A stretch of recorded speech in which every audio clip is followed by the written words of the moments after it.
আসসালামু আলাইকুম বন্ধুরা, আশা করি সবাই অনেক ভালো আছেন। বন্ধুরা, আজকে আমাদের ক্লাসটি হচ্ছে English pronunciation online live course, অর্থাৎ জিরো থেকে ইংরেজি রিডিং শেখার অনলাইন লাইভ কোর্সের 40 নম্বরের ক্লাস। আমরা কিন্তু একদমই কোর্সের শেষের দিকে চলে আসছি প্রায়। তো আজকের যে ক্লাসটা, এই ক্লাসটা ইংরেজি রিডিং পড়ার ক্ষেত্রে অনেক গুরুত্বপূর্ণ একটা ক্লাস, কারণ আজকের ক্লাসে আমরা সাইলেন্ট লেটার নিয়ে আলোচনা করব। ইংরেজিতে অনেক শব্দ আছে যেখানে আমরা দেখতে পাই যে শব্দের ভিতরে কিছু লেটার যেগুলো অনুচ্চারিত থাকে। তো এই বিষয়গুলো নিয়ে হচ্ছে আজকের ক্লাসে আমরা আলোচনা করব। সাইলেন্ট লেটার খুবই গুরুত্বপূর্ণ। তো সবাই মনোযোগ দিয়ে ক্লাসটা বোঝার চেষ্টা করবেন, এবং ক্লাসের পরে তো অবশ্যই আপনাদেরকে প্র্যাকটিস করতে হবে প্রচুর পরিমাণে। তো চলুন তাহলে কথা না বাড়িয়ে স্ক্রিন শেয়ারের মাধ্যমে আমরা আমাদের ক্লাসটি শুরু করি। তো বন্ধুরা, আজকে আমাদের ক্লাসটি হচ্ছে ইংলিশ প্রনাউন্সিয়েশন অনলাইন লাইভ কোর্সের 40 নম্বর ক্লাস। বরাবর মতোই আমি মাসুদ পারভেজ আছি আপনাদের সাথে এই কোর্সের ইনস্ট্রাক্টর হিসেবে। আর কোর্সটি আপনাদেরকে অফার করছে আমাদের প্রিয় ইজি ইংলিশ স্কুল। বন্ধুরা, আমরা কিন্তু 7 নাম্বার সেকশনে আছি। তো 7 নাম্বার সেকশনে আমরা বেশ কিছু অ্যাডভান্সড এবং খুচরা জিনিস নিয়ে আলোচনা করছি আমরা। তো সেই ধারাবাহিকতায় আজকের ক্লাসটা হচ্ছে আমাদের ক্লাস নাম্বার হচ্ছে 40, 7 নাম্বার সেকশনের চতুর্থ লেকচার। আজকের ক্লাসের শিরোনাম হচ্ছে সাইলেন্ট লেটার ইন ওয়ার্ডস, অর্থাৎ বাংলায় বলতে গেলে শব্দের ভিতরে যে সাইলেন্ট লেটার থাকে সেগুলো নিয়েই মূলত আজকের ক্লাসের আলোচনা। খুবই গুরুত্বপূর্ণ একটা ক্লাস, যে কথা আমি শুরুতেই বলছিলাম যে ইংরেজি রিডিং পড়তে গেলে মানে এই টপিকটা জানা দরকার। হ্যাঁ, সাইলেন্ট লেটার খুবই গুরুত্বপূর্ণ একটা টপিক ইংরেজি শুদ্ধভাবে রিডিং পড়া শেখার জন্য। তো চলুন আমরা শুরু করি। তো প্রথমে প্রশ্ন হচ্ছে, what is silent letter? Silent letter জিনিসটা কি? হ্যাঁ, সাইলেন্ট লেটার জিনিসটা আসলে কি? দেখুন, সাইলেন্ট লেটার এটাকে যদি আমি শাব্দিক ভাবে অনুবাদ করি তাহলে অর্থটা এরকম দাঁড়ায়, সাইলেন্ট মানে হচ্ছে নিশ্চুপ, মানে যেটা সাউন্ড করে না। যেমন আমরা ফোন সাইলেন্ট রাখি, এরকম সাইলেন্ট মানে নিশ্চুপ। লেটার মানে তো বর্ণ, মানে নিশ্চুপ বর্ণ, মানে যে বর্ণ কোনো আওয়াজ করে না। হ্যাঁ, সেটাই সাইলেন্ট লেটার। হ্যাঁ, আর কথাটাকে যদি আমরা একটু গুছিয়ে বলি তাহলে আমরা এভাবে বলতে পারি, সাইলেন্ট লেটার হচ্ছে এমন লেটার যে ইংরেজি বর্ণ লেখায় আসে কিন্তু উচ্চারিত হয় না, মানে সাউন্ড হয় না। হ্যাঁ, লেখায় আসে কিন্তু উচ্চারিত হয় না। এই বর্ণগুলো হচ্ছে সাইলেন্ট লেটার। চলেন আমরা কয়েকটা উদাহরণ দিই, তাহলে স্পষ্ট হয়ে যাবে। যেমন একটা উদাহরণ দেখুন, KNIFE, FE, এই শব্দের উচ্চারণ হচ্ছে নাইফ। কি উচ্চারণ? নাইফ। বাংলা যদি লিখি এরকম, খেয়াল করুন এই শব্দটা শুরু হয়েছে কিন্তু কে দিয়ে, কিন্তু এই কে এটা উচ্চারিত হয় নাই। সুতরাং কে এখানে সাইলেন্ট আছে। কে যে সবসময় সাইলেন্ট ব্যাপারটা তো তা না। কে যদি সাইলেন্ট সব জায়গায় হইতো তাহলে তো তাহলে তো শত শত শব্দ আপনারা পড়ে আসছেন। হ্যাঁ, তাহলে তো ওগুলার উচ্চারণ হইতো না। মূলত সব জায়গায় সাইলেন্ট না, কিন্তু এই শব্দের মধ্যে সাইলেন্ট। ঠিক আছে? আচ্ছা, তারপর এরকম আরেকটা উদাহরণ দেখি আমরা, খেয়াল করেন। যেমন DOUBT, এই শব্দের উচ্চারণ হচ্ছে ডাউট। কি উচ্চারণ? ডাউট। এখানে যে বি লেটারটা আছে, এই লেটারটা লেখায় আসছে কিন্তু উচ্চারিত হচ্ছে না। অর্থাৎ এই ডাউট শব্দের মধ্যে বি হচ্ছে সাইলেন্ট, এখানে বিটা সাইলেন্ট। ব্যাপারটা এরকম না যে বি সব জায়গায় সাইলেন্ট, ওরকম না, মানে এই শব্দের মধ্যে সাইলেন্ট। ঠিক আছে? এরকম এরকম আমরা আরো অনেক উদাহরণ দিতে পারি। যেমন খেয়াল করুন, একটা উদাহরণ দিই, NINE, এই শব্দের উচ্চারণ কি? নাইন। কি উচ্চারণ? নাইন। বাংলায় যদি লিখি নাইন, খেয়াল করলে দেখতে পারবেন এই শব্দের মধ্যে এই যে শেষে ই আছে, এই ই কিন্তু সাইলেন্ট। আমরা ই এর শর্ট সাউন্ড লং সাউন্ড পড়ছি, এখানে ই থেকে না শর্ট সাউন্ড পাওয়া যাচ্ছে না লং সাউন্ড পাওয়া যাচ্ছে, কোনো সাউন্ডই পাওয়া যাচ্ছে না। এই ই কিন্তু সাইলেন্ট। এরকম আরেকটা উদাহরণ দিতে পারি আমরা, খেয়াল করেন। যেমন LEAVE, এই শব্দের উচ্চারণ হচ্ছে লিভ। কি উচ্চারণ? লিভ, আমরা জানি ই এবং এ মিলে ই এরকম সাউন্ড দেয়।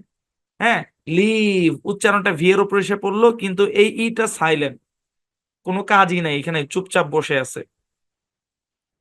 অর্থাৎ আমরা বলতে পারি, মানে ইংরেজি বর্ণের মধ্যে যখন আমরা দেখতে পারবো যে কোনো বর্ণ উচ্চারিত হচ্ছে না, হ্যাঁ, কোনো বর্ণ উচ্চারিত হচ্ছে না, সেই বর্ণগুলো হচ্ছে সাইলেন্ট লেটার। ঠিক আছে, সেই বর্ণগুলো কি? Silent letter. তাহলে আমি যে কথাগুলো বললাম এগুলো যদি আমি একটু গোছালো ভাবে আপনাদেরকে দেখাই, তাহলে আমরা এই স্লাইডটা দেখাতে পারি এরকম, যে এই যে দেখুন এখানে নাইফ, তারপর ডাউট, হাফ, হাফ শব্দের মধ্যে এল, নাইনের মধ্যে এন, ই, তার লিভের মধ্যে ই, এই যে আমি দাগ দিলাম, এবং আফসা কালিতে লেখা, আমরা সাধারণত নীল কালিতে লিখি। আপনারা খেয়াল করে দেখছেন ক্লাসের মধ্যে আমরা নীল কালিতে লিখি, কিন্তু এখানে যে বর্ণগুলো আফসা কালো কালি দিয়ে লেখা ওগুলোই সাইলেন্ট। অর্থাৎ এই বর্ণগুলো এখানে সাইলেন্ট অবস্থায় আছে। তাহলে সাইলেন্ট লেটার কি বুঝতে পারছেন? সিম্পল কথা, এটা এই কথাটাই হচ্ছে সংজ্ঞা, যে ইংরেজি বর্ণ লেখায় আসে কিন্তু উচ্চারিত হয় না, সেটাই সাইলেন্ট লেটার। আবার মনে রাখবেন যে কে সাইলেন্ট মানে এটা না যে একদম আল্লাহর ওয়াস্তে সব জায়গায় সাইলেন্ট, ব্যাপারটা আদৌ ওরকম না, জায়গা ভেদে সাইলেন্ট হবে। ঠিক আছে, তো এখন আজকের ক্লাসে মূলত আমরা এই জিনিসটা নিয়ে আলোচনা করব, যে শব্দের মধ্যে কোন পরিস্থিতিতে কোন লেটারগুলো সাইলেন্ট হয়, এই বিষয়টা নিয়ে আমরা আলোচনা করব। সবাই মনোযোগ দিয়ে ক্লাস করুন, ক্লাসটা খুবই ইন্টারেস্টিং হতে যাচ্ছে ইনশাল্লাহ। একজন জিজ্ঞেস করছেন, স্যার মাঝে মাঝে আওয়াজ আসে না। আওয়াজ তো পাওয়ার কথা, হয়তো আপনার ওইদিকে নেটের সমস্যা হতে পারে।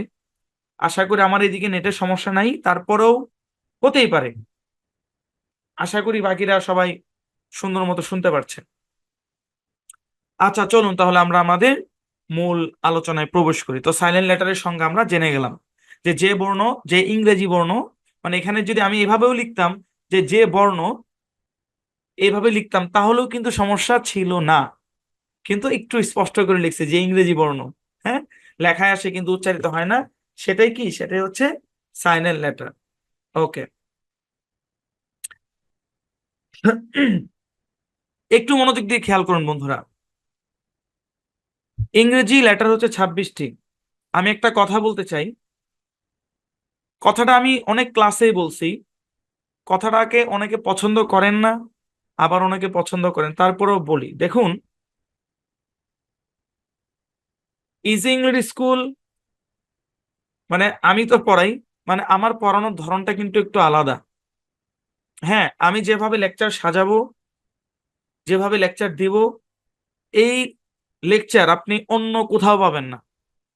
আপনি যদি ইউটিউবে সাইন লেটারের ক্লাস লিখে সার্চ করেন পাবেন, বাংলা ভাষাতে অনেক ভিডিও পাবেন, কিন্তু আমি যেভাবে সাজাইছি এটা কোথাও পাবেন না।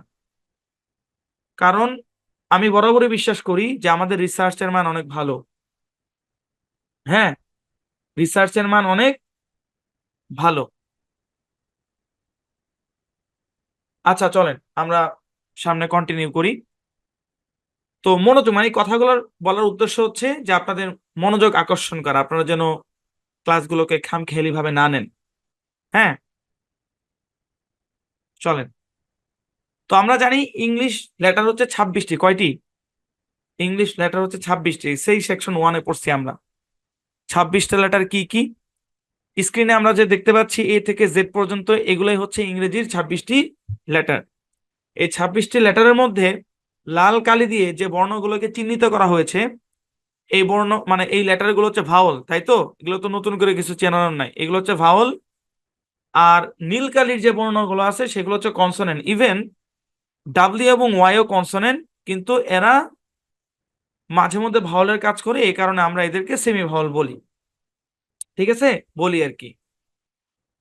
তো যাই হোক, এগুলো আপনারা চিনেন, ভাওয়াল কনসোনেন্ট এগুলো চিনেন, সেমি ভাওয়াল আপনারা চিনেন। আমরা আজকে করতেছি সাইলেন্ট লেটারের ক্লাস। একটা মজার ব্যাপার কি জানেন, ইংরেজিতে এ থেকে জেড পর্যন্ত যে 26টি লেটার আছে, মোটামুটি সব লেটারই সাইলেন্ট অবস্থায় পাওয়া যায় না। আই এম সরি, সব লেটার পাওয়া যায় না, প্রায় প্রায় মাঝখানে দুই একটা লেটার আছে যেগুলোর সাইলেন্ট লেটার হয় না, যেমন এফ কখনো সাইলেন্ট থাকে না। আমরা এফ লেটারকে কখনো সাইলেন্ট দেখি না কোনো শব্দের মধ্যে। এরকম দুই তিনটা থাকতে পারে আর কি। কিন্তু ম্যাক্সিমাম প্রায় প্রত্যেকটা লেটারই ইংরেজিতে শব্দের মধ্যে কোথাও না কোথাও সাইলেন্ট অবস্থায় পাওয়া যায়। যেমন আপনি শব্দের মধ্যে সাইলেন্ট বি পাবেন, সাইলেন্ট সি পাবেন, সাইলেন্ট ডি পাবেন, হ্যাঁ, সাইলেন্ট ই পাবেন, সাইলেন্ট এফ পাবেন, সবই পাবেন মোটামুটি। বুঝতে পারছেন? তো সাইলেন্ট লেটারের ক্লাসটা বিশাল বড় একটা টপিক, বিশ্বাস করেন। ম্যাক্সিমাম ওই যে বললাম না যে অন্য কোথাও পাবেন না। আমি চাইলে শর্টকাটে শেষ করলে সাইলেন্ট লেটারের ক্লাসটা 30 মিনিটে শেষ করতে পারবো। তাহলে কি হবে জানেন? বুঝতে পারবেন না, মুখস্থ করে বিদায় হইতে হবে। টিএইচ এর সাউন্ড কোথায় থ হয়, কোথায় দ হয়, সরাসরি লিস্ট দিয়ে দিলেই 10 মিনিটে ক্লাসটা শেষ করা যেত, রাইট? টিএইচ এর সাউন্ড কোথায় থ হয়, কোথায় দ হয়। সিএইচ এর সাউন্ড কোথায় ক হয়, কখন তালব্য শ হয়, কখন চ হয়, লিস্ট ধরায় দিলে 10-20 মিনিটে শেষ করা যেত। কিন্তু আমরা কি করি? আমরা ইজ ইংলিশ স্কুল মুখস্থ বিদ্যায় বিশ্বাসী না। আমরা চাই যে সঠিক যে ব্যাখ্যাটা সেটা যেন আমাদের স্টুডেন্টরা জানতে পারে। ঠিক আছে, এই আর কি। তো যেটা বলছি যে এই যে টপিকটা এ থেকে জেড পর্যন্ত 26টা লেটার আছে, এগুলোর যে সাইলেন্ট লেটার, এটা বিশাল বড় একটা টপিক। এই টপিকটা একটা ক্লাসের মধ্যে কভার করা সম্ভব না, অন্ততপক্ষে আমি পারবো না। অনেকেই পারবে, আমি পারবো না। কেন পারবো না? কারণ শর্টকাট করা এটা আমার ধর্মের মধ্যে নাই। হ্যাঁ, তো যে কারণে আমরা এই ক্লাসটাকে কয়েকটা পার্টে বিভক্ত করছি। পার্টগুলো কি কি? পার্টগুলো হচ্ছে যে যেহেতু ভাওয়ালও সাইলেন্ট থাকে, কনসোনেন্টও সাইলেন্ট থাকে, সুতরাং আমরা এইভাবে বিভক্ত করছি যে সাইলেন্ট কনসোনেন্ট ইন ওয়ার্ডস, মানে শব্দের মধ্যে কোন কোন কনসোনেন্ট সাইলেন্ট থাকে, কিভাবে কোন অবস্থায় সাইলেন্ট থাকে, এটা একটা। আরেকটা হচ্ছে সাইলেন্ট ভাওয়াল ইন ওয়ার্ডস, অর্থাৎ শব্দের মধ্যে ভাওয়াল কোথায় কোথায় সাইলেন্ট থাকে। অর্থাৎ ভাওয়াল কনসোনেন্টের উপর আলাদা করে ক্লাস করছি আমরা, আলাদা করে ক্লাস সাজাইছি। এখানেও একটা কথা আছে, কথাটা হচ্ছে যে আজকের ক্লাসে আমরা মানে ক্লাস করবো হচ্ছে এটা নিয়ে, সাইলেন্ট কনসোনেন্ট নিয়ে। আজকে আমাদের সাইলেন্ট ভাওয়াল নিয়ে ক্লাস হবে না, টপিক যেহেতু বড়, এটা আমরা পরে শিখবো। তো আজকে আমরা শিখবো হচ্ছে সাইলেন্ট কনসোনেন্ট ইন ওয়ার্ডস। কি শিখবো? সাইলেন্ট কনসোনেন্ট ইন ওয়ার্ডস, এটা আমরা শিখবো। তো এখানেও মজার ব্যাপার হচ্ছে যে সাইলেন্ট কনসোনেন্ট ইন ওয়ার্ডস এই টপিকটাও এত বড়, এটাও যদি আমি একটা ক্লাসে কভার করতে চাই, এটা হবে না একটা ক্লাস। আপনারা দেখছেন 36 নাম্বার ক্লাস আপনাদেরকে কয়বার নিছে মনে আছে? 36 নাম্বার ক্লাসটা কিন্তু যারা পেছনের ব্যাচের স্টুডেন্ট আছেন তাদের একবারেই নিছি, 4 ঘন্টা লাগছে। বিশেষ করে 9-10 যারা আছেন তাদের 2 ধাপে নিছি। হ্যাঁ, নতুন ব্যাচের যারা স্টুডেন্ট আছে তাদের কিন্তু আলাদা ক্লাসে 36 নাম্বার, মানে যেটা আপনারা 36 নাম্বার ক্লাসে শিখছেন, বর্তমান ব্যাচের যারা স্টুডেন্ট আছেন তারা সেটা 36 এবং 37 নাম্বার, মানে 2টা ক্লাসে আমরা ডিভাইড করে দিছি। কারণ একটা ক্লাসের দৈর্ঘ্য 4 ঘন্টা। হ্যাঁ, বাংলাদেশের যেখানে ম্যাক্সিমাম ক্লাস নেওয়া হয় 40 মিনিট থেকে 1 ঘন্টা, সেখানে আমরা অ্যাভারেজে ক্লাস নেই 1.5 থেকে 2 ঘন্টা। ওই জায়গায় একটা ক্লাস 4 ঘন্টা, এটা নেওয়া কোনোভাবেই যুক্তিযুক্ত হয় না। সেটা আপনাদের জন্য প্রেশার হয়ে যায়, আমাদের জন্য প্রেশার হয়ে যায়। তো যাই হোক আর কি, যে সাইলেন্ট কনসোনেন্টের ক্লাস যদি আমি একটা ক্লাসে শেষ করতে চাই টপিকটা, তাহলে ভাই 3 ঘন্টা প্লাস লেগে যাবে। তো আমরা তাহলে কি করব? যে সাইলেন্ট কনসোনেন্ট ইন ওয়ার্ডস, হ্যাঁ, সাইলেন্ট কনসোনেন্ট ইন ওয়ার্ডস এই টপিকটাকেও মানে আমরা আজকে ফুললি কভার করতে পারবো না, কারণ এটা অনেক বড় একটা টপিক। তো এটাকে আমরা 2টা ভাগে ভাগ করব, মানে কিছু কনসোনেন্ট, সাইলেন্ট কনসোনেন্ট আজকে দেখবো, আর কিছু কনসোনেন্ট এর পরবর্তী ক্লাসে দেখবো ইনশাল্লাহ। তো ঠিক আছে, চলেন তাহলে আমরা আমাদের পড়া শুরু করি। তো প্রথমেই যেহেতু আমরা কনসোনেন্ট দিয়ে শুরু করব, তো আমাদের প্রথম কনসোনেন্ট কি? বি। প্রথম কনসোনেন্ট কি ভাই? বি, তাই তো? এ তো আমাদের ভাওয়াল।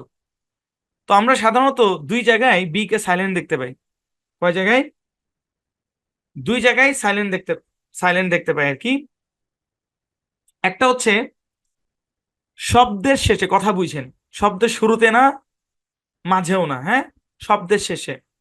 শব্দের শেষে যদি এমবি একসাথে থাকে তাহলে বি সাইলেন্ট, তাহলে বি সাইলেন্ট হবে, এম উচ্চারণ হবে। কিন্তু এদের দুইজনে একসাথে থাকা লাগবে। হ্যাঁ, দুইজনে একসাথে থাকা লাগবে। এমবি, শব্দের শেষে এমবি থাকলে এম উচ্চারণ হবে, বি সাইলেন্ট।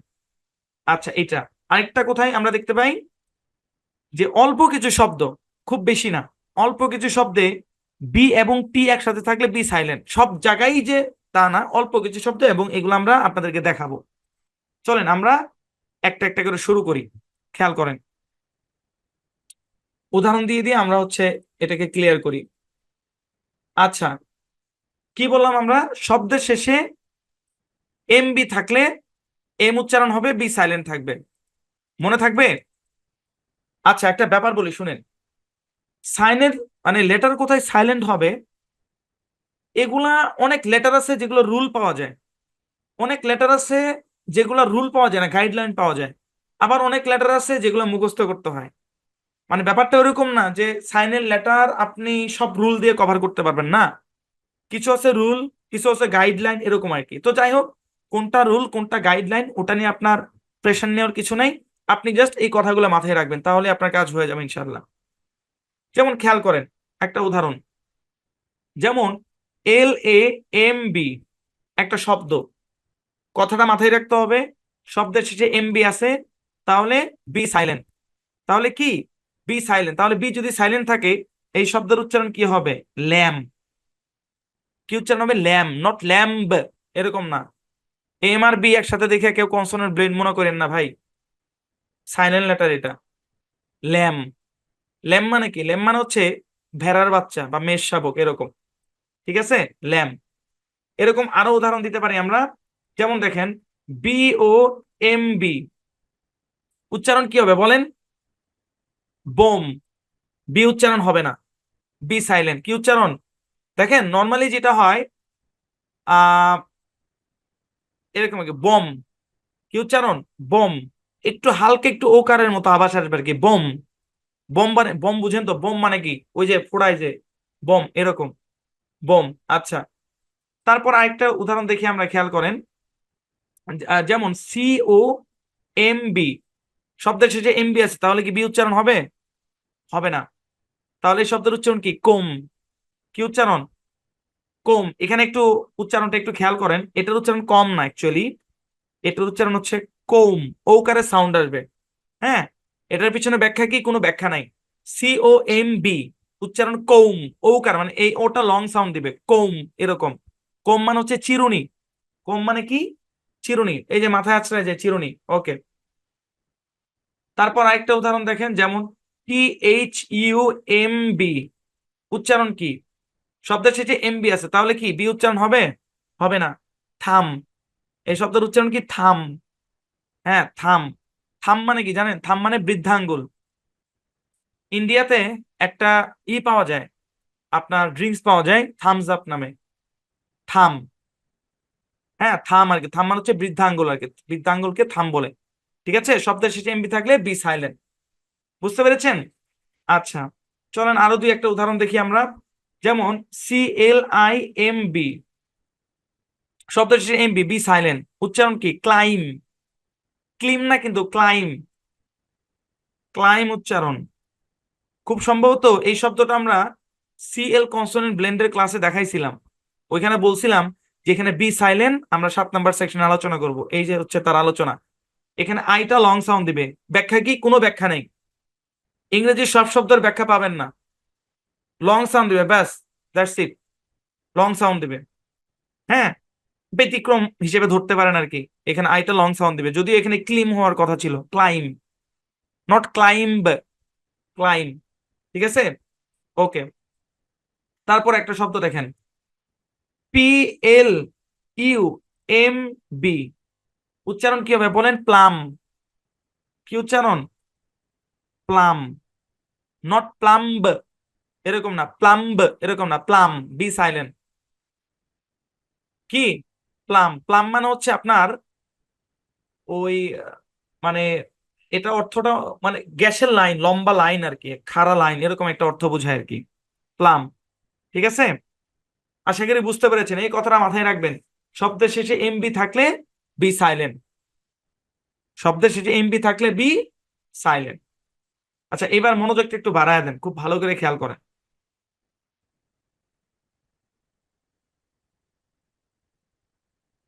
আচ্ছা, খুব ভালো করে খেয়াল করেন, দেখেন এই শব্দের উচ্চারণ কি? এই শব্দের মধ্যেও বি সাইলেন্ট। এই শব্দের উচ্চারণ হচ্ছে প্লামার। যারা গ্যাসের চুলার মিস্ত্রি তাদেরকে প্লামার বলে, মানে যারা ওই ধরনের কাজ করে আর কি, গ্যাসের চুলা পাইপ টাইপ এগুলা প্লামার বলে। হ্যাঁ, ইলেকট্রিশিয়ানের কাজ কি? ওই কারেন্টের কাজ করা, কিন্তু এরকম গ্যাসের চুলা স্যানিটারি যারা কাজ করে তাদেরকে প্লামার বলে আর কি। তো এখন এই শব্দের উচ্চারণ প্লামার, এখন এই জায়গায় বি উচ্চারণ হবে না। তো অনেকে বলতে পারেন যে ভাই আপনি বললেন শব্দের শেষে, কিন্তু এটা তো শব্দের মাঝখানে দেখতেছি, কারণ কি? ভাই কারণটা হচ্ছে কি জানেন? কারণ আমার মূল শব্দ ছিল প্লাম। আমার মূল শব্দ কি ছিল ভাই? প্লাম। মূল শব্দের মধ্যে বি সাইলেন্ট ছিল। যেমন ড্রাইভ, ড্রাইভ মানে চালানো, ড্রাইভ থেকে ড্রাইভার, ড্রাইভ থেকে ড্রাইভার, যিনি চালায় তাকে ড্রাইভার বলো, এরকম মূল শব্দ ছিল প্লাম। হ্যাঁ, মানে পাইপ আর কি। প্লাম মানে ধরেন পাইপ, গ্যাসের পাইপ। তাহলে যে গ্যাসের পাইপের মিস্ত্রি তাকে প্লামার বলে। তো মূল শব্দের ভিতরেই যেহেতু বিটা সাইলেন্ট ছিল, এই কারণে পুরো শব্দের মধ্যে বিটা সাইলেন্ট। পুরো শব্দের মধ্যে কি বিটা সাইলেন্ট, কিন্তু আমাদের জেনারেল রুল হচ্ছে এটাই, এই ঘটনাটা শব্দের শেষে ঘটবে। শব্দের শেষে এমবি থাকলে বি সাইলেন্ট। আচ্ছা, এবার একটা উদাহরণ দিই, খেয়াল করেন, মনোযোগ দিয়ে খেয়াল করেন।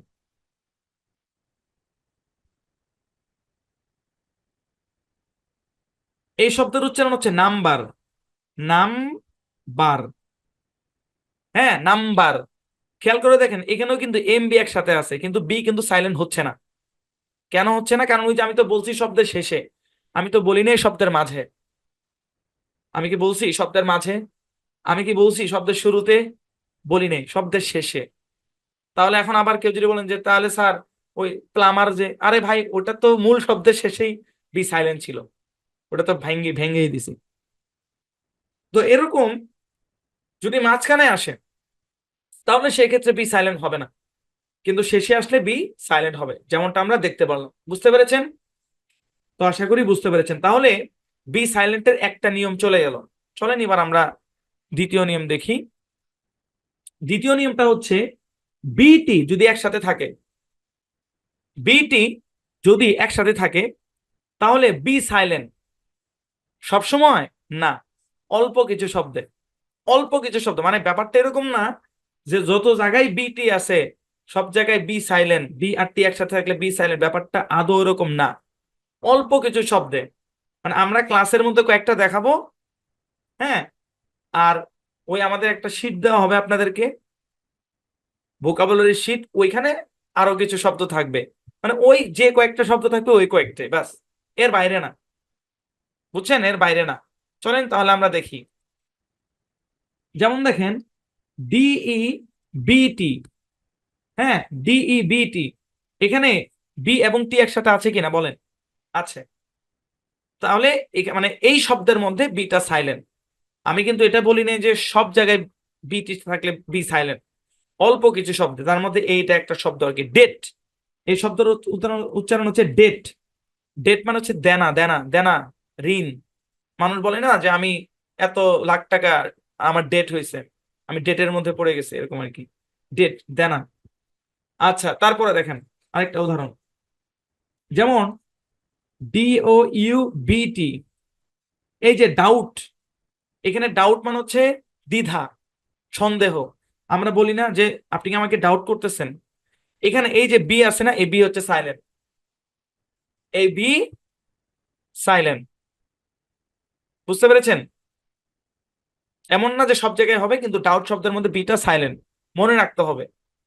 এই সাইলেন্ট লেটারের ক্লাস, ব্যাপারটা এরকম যে আপনাকে তো নিয়ম মনে রাখতে হবে এবং সেই সাথে প্রচুর পরিমাণে প্র্যাকটিস করতে হবে। মানে সহজ ভাষায় যদি বলি ভাই, রুল মনে রাখার চেয়ে শব্দ প্র্যাকটিস করে সেটা মুখের মধ্যে সেট করে নেওয়া বেশি উত্তম। যেমন এই শব্দটার উচ্চারণ, আপনারা কোর্সে ভর্তি হওয়ার আগে থেকেই কিন্তু এটাকে ডাউট ডাউট ডাউট উচ্চারণ করে আসছেন। কেউ কিন্তু ডাউট, ডাউট এরকম কেউ বলেন না, বিটি দিয়ে বলেন না, বলছেন? বলেন না, প্র্যাকটিস। তো এরকম আর কি। সাইলেন্ট লেটারের যতগুলো ওয়ার্ড আপনাদেরকে উদাহরণ দিব, একদম খেয়ে ফেলতে হবে, এত পরিমাণে প্র্যাকটিস করবেন।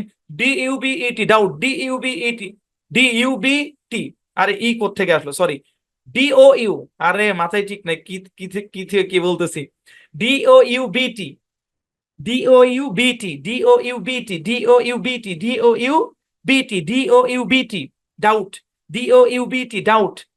বানান করার সময় বি বললেন কিন্তু উচ্চারণের সময় করলেন না, একদম সেট করে নিতে হবে, ডাউট, ডাউট, ডাউট, ডাউট। ঠিক আছে, ডাউট শব্দের মধ্যে বি সাইলেন্ট। ওকে, তারপরে দেখি, খেয়াল করেন, SUB TLE, এই শব্দের মধ্যে বিটি একসাথে আছে।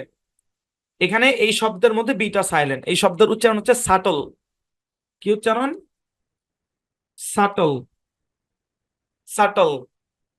টি হালকা উচ্চারণের সহযোগিতা নিয়ে এল এর উপর পড়বে ই সাইলেন্ট। হ্যাঁ, ওই যে কনসোনেন্ট এল এর যে ব্যাপারটা আর কি, সাটল। কি উচ্চারণ? সাটল। সাটল মানে কি? সাটল মানে হচ্ছে সরু, দুর্বোধ্য, সূক্ষ্ম, এরকম অর্থ বোঝায়। ঠিক আছে, এই তিনটাই আপাতত মনে রাখেন।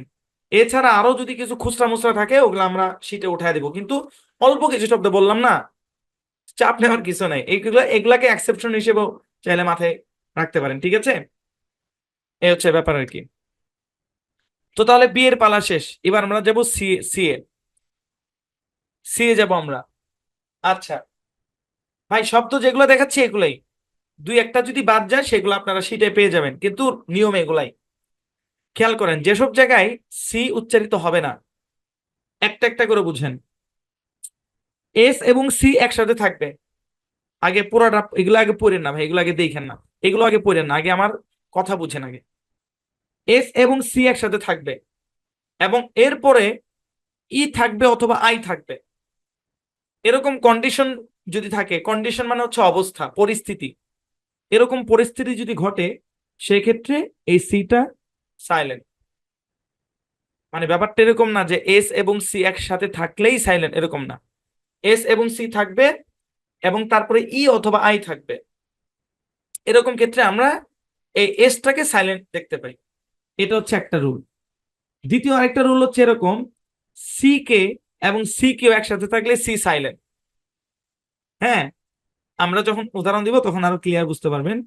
এছাড়া আরো কিছু শব্দ আছে, মানে খুচরা ছড়ায় ছিটায়, যেখানে সি সাইলেন্ট থাকে। ঠিক আছে, আমরা এই তিনটে এক এক করে কভার করবো ইনশাল্লাহ। তো চলেন আমরা শুরু করি।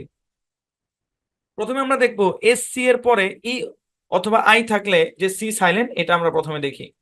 চলেন, যেমন দেখেন, SCENE, হ্যাঁ, দেখেন এখানে এসসি একসাথে আছে এবং পরে ই আছে, তাহলে এই সিটা সাইলেন্ট, এবং এই শেষের ইটাও সাইলেন্ট। হ্যাঁ, ওই যে যখন সাইলেন্ট ভাওয়াল মানে ক্লাস করবেন তখন বুঝতে পারবেন যে ই কোথায় কোথায় সাইলেন্ট হয়। ঠিক আছে, তো এই শব্দের উচ্চারণ হচ্ছে সিন। কি উচ্চারণ? সিন। আর এটা তো জানেন, ই মানে ই এর পরে কনসোনেন্ট শেষে ই, এখানে তো আসলে কঠিন কিছু নেই। সিন, কি উচ্চারণ? সিন। সিন মানে হচ্ছে দৃশ্য। হ্যাঁ, আমরা কিন্তু জানি এস এবং সি কনসোনেন্ট ব্লেন্ড, স্কে স্কে, ঠিক না? যেমন আমরা পড়ছিলাম এর আগে SCAN, উচ্চারণ কি? স্ক্যান পড়ছিলাম, মনে আছে? আমরা স্ক্যান পড়ছিলাম, মনে আছে? স্ক্যান। এস সি একসাথে থাকলেই যে সি সাইলেন্ট হবে ব্যাপারটা এরকম না, পরে ই অথবা আই থাকতে হবে, চেক মারতে হবে ভাই। সূত্র মনে রাখতে হবে এবং সেই সাথে প্রচুর পরিমাণে প্র্যাকটিস করে মুখে সেট করে নিতে হবে। এই শব্দের উচ্চারণ সিন। সিন মানে হচ্ছে দৃশ্য। ঠিক আছে, বুঝতে পেরেছেন? তারপরে আমরা দেখি, খেয়াল করেন, যেমন একটা উদাহরণ, আহ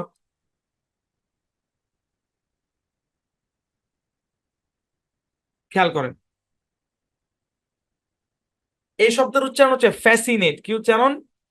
ফ্যাসিনেট। এটা কিভাবে ভাগ হবে? এখানে ভাগ হবে, হ্যাঁ, এখানে ভাগ হবে, এবং আপনার এই বরাবর ভাগ হবে আর কি, এই বরাবর ভাগ হবে।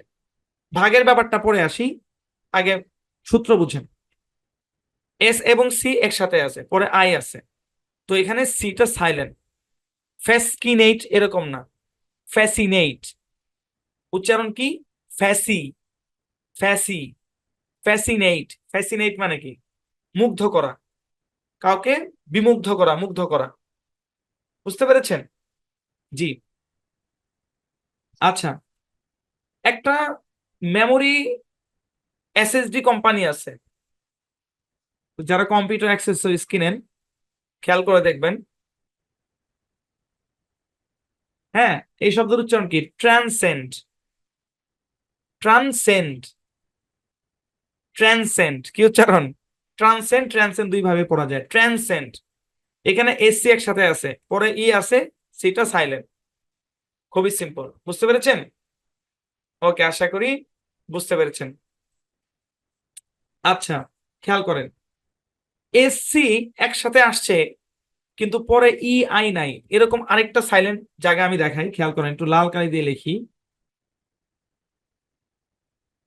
এই শব্দের মধ্যে এসসি একসাথে আসছে কিন্তু পরে ইও নাই আইও নাই, কিন্তু তারপরেও এখানে সিটা সাইলেন্ট। এই শব্দের উচ্চারণ হচ্ছে মাসল। মাসল কি উচ্চারণ? মাসল। মাসল মানে হচ্ছে পেশি। যেমন আমরা এই যে দেখাই না, এই যে পেশি। হ্যাঁ, আমি জীবনে কোনদিন জিম করি নাই, ফিউচারে করার ইচ্ছা আছে। হ্যাঁ, ফিউচারে করলে বডি কখনো মানে বানানো সম্ভব হবে কিনা জানি না, কারণ জিমের একটা বয়স থাকে। ওই বয়সটা পার হয়ে গেলে তখন জিম করলেও খুব একটা বেশি বেনিফিটেড হয় না। জিম করার পারফেক্ট বয়স হচ্ছে আপনার 20-21 থেকে শুরু করে 26-27-30, এটা হচ্ছে মানে হচ্ছে ই আর কি, মানে যত শুরুর দিকে করা যায় তত ভালো। আচ্ছা, শব্দের উচ্চারণ কি? মাসল। কি উচ্চারণ? মাসল। মাসল মানে হচ্ছে পেশি, বুঝতে পেরেছেন? মনে রাখবেন, লাল কালি দিয়ে দিছি, জাস্ট মনে রাখবেন এখানে মাসল শব্দের মধ্যে সি সাইলেন্ট। বুঝতে পেরেছেন আশা করি। এই আর কি, এস সি এর পরে যদি ই এবং আই থাকে তাহলে ই হচ্ছে কি, সরি, সি হচ্ছে সাইলেন্ট। ঠিক আছে, বুঝতে পেরেছেন আশা করি। আচ্ছা, আরেকটা উদাহরণ দিতে পারি আমরা চাইলে, খেয়াল করেন, SCIENCE। হ্যাঁ, তো এখানে দেখেন এই শব্দের উচ্চারণ সায়েন্স। আমরা বলি না সায়েন্স, আর্টস, কমার্স বলি না, এটা সায়েন্স। তো এখানে এসসি একসাথে আছে, সি এর পরে আই আছে, সিটা সাইলেন্ট। ঠিক আছে, মাথায় রাখবেন এবং সেই সাথে প্রচুর পরিমাণে প্র্যাকটিস করবেন। ওকে, চলে।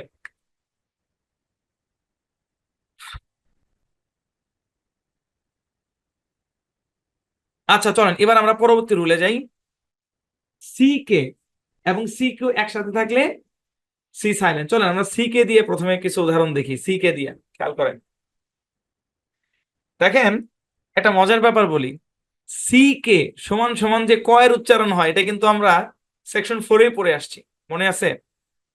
সেকশন 4-এই পড়ে আসছে সি কে উচ্চারণ কয়ের মতো হয়, এবং তখন তখন এটা বলছিলাম যে এখানে একটা সাইলেন্ট আছে, কিন্তু কোনটা সাইলেন্ট আমি এটা নিয়ে মাথা ঘামাইতে না করছিলাম। তো অরিজিনালি এখানে সি এবং কে একসাথে থাকলে সি সাইলেন্ট থাকে, কে এটা উচ্চারণ হয় মূলত। ঠিক আছে, এবং এটা ডায়াগ্রাফস। ভাই, ডায়াগ্রাফসের সংজ্ঞা কি? সি কে দেখেন, একটা ব্যাপার বলি, সি কে সব জায়গায় সি সাইলেন্ট থাকে, এটা ডায়াগ্রাফস। কিন্তু তাই বলে এমবি কিন্তু ডায়াগ্রাফস না।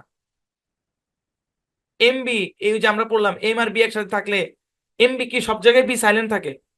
মানে ব্যাপারটা কি এরকম নাকি এমবি থাকলে সব সব জায়গায় ময়ের উচ্চারণ হয়? ব্যাপারটা আদৌ এরকম না।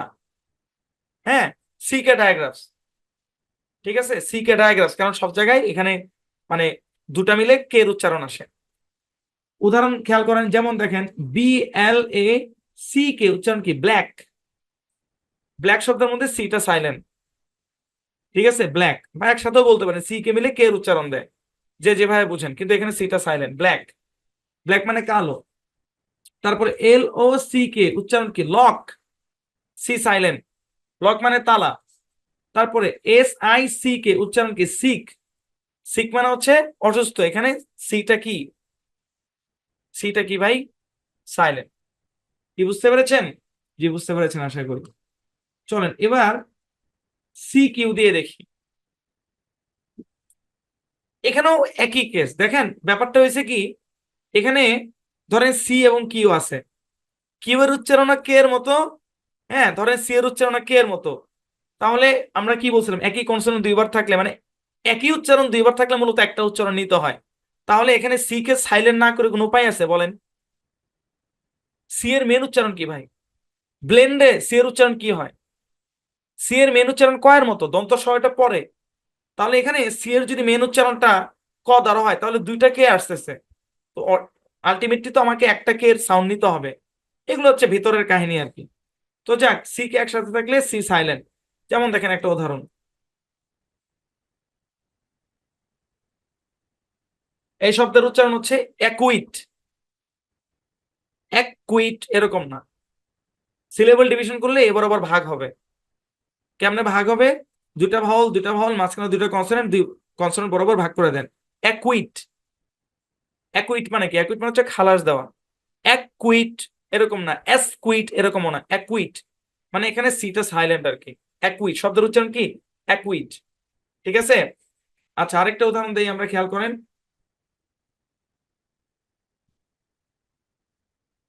আচ্ছা, খেয়াল করেন, এখানেও সিটা সাইলেন্ট। এই শব্দের উচ্চারণ হচ্ছে অ্যাকুয়ার। অ্যাকুয়ার, অ্যাকুয়ার এরকম। আচ্ছা, একটা মজার ব্যাপার বলি আপনাদেরকে, সেটা হচ্ছে আমরা ভাওয়াল প্লাস আর এটার উপরে ক্লাস নিছি, রাইট? ক্লাস নিছি, কিন্তু আর কন্ট্রোল ভাওয়াল সাউন্ডের কিছু বিষয় বাকি আছে। আর কন্ট্রোল ভাওয়াল সাউন্ডের কিছু টপিক বাকি আছে, ইনশাল্লাহ আমরা আমাদের কোর্সের ভিতর এটা নিয়ে আসবো ইনশাল্লাহ। এখন সেটা কি 42 নাম্বার ক্লাসে পড়বে না 43 নাম্বার ক্লাসে পড়বে, আই ডোন্ট নো। আমার টপিক শেষ করে আমি কোর্স শেষ করবো ইনশাল্লাহ, ক্লাস সংখ্যা যে কয়েকটাই যাক। আচ্ছা, তাহলে কি হলো ভাই, আমি যে অ্যাডভান্স বিষয়গুলা খুঁচায়া খুঁচায়া বের করে আনতেছি, কোথাও পাবেন না। চলেন। আচ্ছা, এই শব্দের উচ্চারণ কি? অ্যাকোয়ার। অ্যাকোয়ার, অ্যাকোয়ার মানে কি? অর্জন করা। কেমনে অ্যাকোয়ার হইলো? ওই যে আর কন্ট্রোল ভাওয়াল সাউন্ডের ওই সেকেন্ড অংশটা যখন আলোচনা করবো তখন ভালোভাবে বুঝতে পারবেন। কিন্তু এখানে এতটুকু বুঝে রাখেন, এখানে সিটা সাইলেন্স। সহজ, কিন্তু কঠিন না, অনেক সহজ। চলেন, এবার আমরা দেখবো কিছু শব্দ, যে শব্দগুলোতে সি সাইলেন্ট থাকে, মানে কোনো সূত্র নাই, সূত্র ছাড়াই সাইলেন্ট। হ্যাঁ, সূত্র ছাড়াই সাইলেন্ট। এরকম একটা শব্দ আমরা দেখতে পাই, আরো দুই একটা থাকতে পারে, বাট এখন পর্যন্ত আমি একটাই খুঁজে পেয়েছি। আহ আরো দুই একটা আছে হয়তো, যাক ওগুলো আমরা শীটে অ্যাড করে দিব। কিন্তু এতটুকু মনে রাখেন, সূত্রের বাইরেও এরকম দুই চারটা শব্দ পাওয়া যায়। যেমন খেয়াল করেন, এই শব্দের মধ্যে দুইটা কাজ, একটা হচ্ছে সি সাইলেন্ট, এখানে আবার আই লং সাউন্ড দেয়। এই শব্দের উচ্চারণ হচ্ছে ইন ডাইট। কি উচ্চারণ? ইন ডাইট, নট ইন ডিক্ট, নট ইন ডিট, ইন ডাইট। ব্যাস এইভাবে। কেমনে ইন ডাইট হলো কোনো ব্যাখ্যা নেই, এরকমই। 7 নাম্বার সেকশনটা কেন রাখছে জানেন? বলেন তো কেন রাখছি? যত সব ঝামেলা, মানে ঝামেলার জিনিস, খুচরা জিনিস নিয়ে আলোচনা করার লেগে। মানে আছে না কিছু, মানে ব্যাপার আর কি, যে এই দলও ফালাইতে পারি না, ওই দলও ফালাইতে পারি না, এগুলো মানে যত সব খুচরা জিনিস আছে ওগুলো 7 নাম্বার সেকশনে রাখা হয়েছে। তো 7 নাম্বার সেকশন জিনিস মানে অনেক কিছুরই ব্যাখ্যা ওইভাবে পাবেন না, এগুলো নাইও ব্যাখ্যা, আসলে ইনডাইট এটাই একটা ব্যাখ্যা আছে, যেটা আপনার দুই এক ক্লাস পরে পাবেন, যে কেন আমাদের প্রনাউন্সিয়েশন রুল সবসময় কাজ করে না, এটার ব্যাখ্যা আপনারা পাবেন। আচ্ছা, ঠিক আছে। ইনডাইট, ইনডাইট মানে কি? ইনডাইট মানে হচ্ছে অভিযুক্ত করা। ইনডাইট মানে অভিযুক্ত করা। বাস একটা এখানে থাকুক। চলেন আমরা পরবর্তী কনসোনেন্টে যাই। পরবর্তী কনসোনেন্ট হচ্ছে ডি। পরবর্তী কনসোনেন্ট হচ্ছে ডি। একজন ভাই লিখছেন, গত ক্লাসের কিছু প্রশ্ন ছিল, এগুলো আমরা ক্লাসের শেষের দিকে ইনশাল্লাহ, ক্লাসটা শেষ হোক তারপর মাথায় রাখলাম। আচ্ছা দেখেন, কোথায় কোথায় ডি সাইলেন্ট থাকে দেখেন। ডি এবং জে যদি একসাথে থাকে, অথবা ডি এবং, আরে কি বলতেছে, ডি এবং জি যদি একসাথে থাকে, অথবা ডি এবং জে যদি একসাথে থাকে, মানে মোট কথা হচ্ছে ডি এর পরে যদি জে, জে এই সাউন্ডটা থাকে, এটা হচ্ছে মেইন কথা আর কি। তো আপনাদেরকে লেটার দিয়ে এই ব্যাপারটাকে ক্লিয়ার করে দিছি, যে ডি এর পরে যদি জে এই সাউন্ডটা থাকে তাহলে ডি সাইলেন্ট। এটা একটা। আরেকটা হচ্ছে, কিছু শব্দ আছে যেখানে বিনা কারণেই সাইলেন্ট, কোনো রুল টুল কিচ্ছু নেই। হ্যাঁ, মানে ওগুলা রুল দিয়ে বুঝাইতে গেলে আরো কঠিন, ওগুলো আমরা সরাসরি দেখবো। চলেন আমরা ই করি, প্রথমে এটা দিয়ে শুরু করি। প্রথমে আমরা দেখব ডি এবং জি। হ্যাঁ, এটা দিয়ে আমরা কিছু উদাহরণ দেখি। অনেক উদাহরণ আছে ভাই, অনেক। অনেক উদাহরণ আছে। আপনার পাশে ফ্রিজ আছে কিনা বলেন? আপনার পাশে কি ফ্রিজ আছে? ফ্রিজ, ফ্রিজ বানান কি দেখেন, FRIDGE। হ্যাঁ, এখানে ডি সাইলেন্ট, কারণ ডি এর পরে জি আছে, এবং সেই সাথে ইও সাইলেন্ট। ওই সাইলেন্ট ই এর ক্লাসগুলো তখন ক্লিয়ার হবে। এখানে ডিও সাইলেন্ট, ইও সাইলেন্ট, ব্যাপারটা এরকম আর কি, এরকম আর কি, ফ্রিজ, বুঝছেন? এখন এখন একটা ব্যাপার কি জানেন, কেন এইভাবে লেখা হয় নাই? কারণ এইভাবে লিখলে উচ্চারণ হতো ফ্রিগ। কারণ আমরা জানি যে শব্দের শেষে জি থাকলে জি এর উচ্চারণ গয়ার মতো হয়। যখন সাইলেন্ট ই এর ক্লাস করবেন তখন বুঝতে পারবেন যে এই শেষে ই গুলা কেন আসে। এখানে ই হুদা কামে আসে নাই ভাই, এই ই আসছে এই জি এর সাউন্ডটাকে সফট করার জন্য। কারণ যদি আপনার ই যদি না থাকতো তাইলে এই শব্দের উচ্চারণ তো ফ্রিগ। কারণ একটা রুল আছে, জি এর পরে কিছু না থাকলে জি এর উচ্চারণ গয়ার মতো হয়। যেন জি এর উচ্চারণটা গয়ার মতো না হয় এই কারণে ই আই না সেটাকে জি এর উচ্চারণে কনভার্ট করা হচ্ছে। মানে ভিতরে অনেক প্যাচ মোচর আছে আর কি। তো যাক, শব্দের উচ্চারণ ফ্রিজ, কি উচ্চারণ? ফ্রিজ। ফ্রিজ মানে কি? ফ্রিজ মানে হচ্ছে ফ্রিজ। শুরুতে যদি বি যুক্ত করি তাহলে কি হবে বলেন? ব্রিজ। ব্রিজ মানে কি? ব্রিজ মানে বুঝেন না, পদ্মা ব্রিজ নাকি? ব্রিজ। আচ্ছা, আরেকটা শব্দের উদাহরণ দিতে পারি আমরা, যেমন এই শব্দের উচ্চারণ কি? বাজেট। এখানে ডি সাইলেন্ট, বাজেট, কি উচ্চারণ? বাজেট। আমরা যদি সিলেবল ডিভিশন করি তাহলে এই বরাবর ভাগ হবে। হ্যাঁ, এই বরাবর ভাগ হবে, কিন্তু এখানে ই এর কারণে জি সাউন্ড দিবে, আর এই ই এর সাউন্ডটা আগের জি এর সাথে মিলে যাবে। বাজেট। এই শব্দের উচ্চারণ বাজেট, কি উচ্চারণ? বাজেট। আমরা বলি না বাজেট পাস হয়েছে, এরকম আর কি, বাজেট। আচ্ছা, এখানে একটা সূক্ষ্ম ব্যাপার বলি। অলরেডি মানে অরিজিনালি এই শব্দের উচ্চারণ বাজিট। অরিজিনালি এখানে শর্ট আয়ের সাউন্ড হবে, কিন্তু দরকার নেই, আমাদের কোর্স থেকে অতি সূক্ষ্ম ব্যাপারগুলোকে বাদ দিছি। কারণ এগুলো মাথায় রাখলে মাথা আরো ইয়ে হবে। যেমন এর আগেও বলছিলাম যে বাস্কেট আমরা বলি, বাস্কেট মানে ঝুড়ি, কিন্তু বাস্কেটের অরিজিনাল উচ্চারণ বাস্কিট। দরকার নেই বাস্কিট বলার। অনার্স মাস্টার্স পাস করা স্টুডেন্টরা বাজেট বলে, তো আপনার আমার বাজেট বলতে সমস্যা নেই, কিন্তু অরিজিনালি বাজিট। ঠিক আছে? ডিকশনারিতে আমরা অরিজিনালি এই উচ্চারণই বাজিট উচ্চারণই দেখতে পাই। ঠিক আছে, চলেন আরেকটা শব্দ দেখি, খেয়াল করেন। আল্লাহু আকবার, খেয়াল করেন।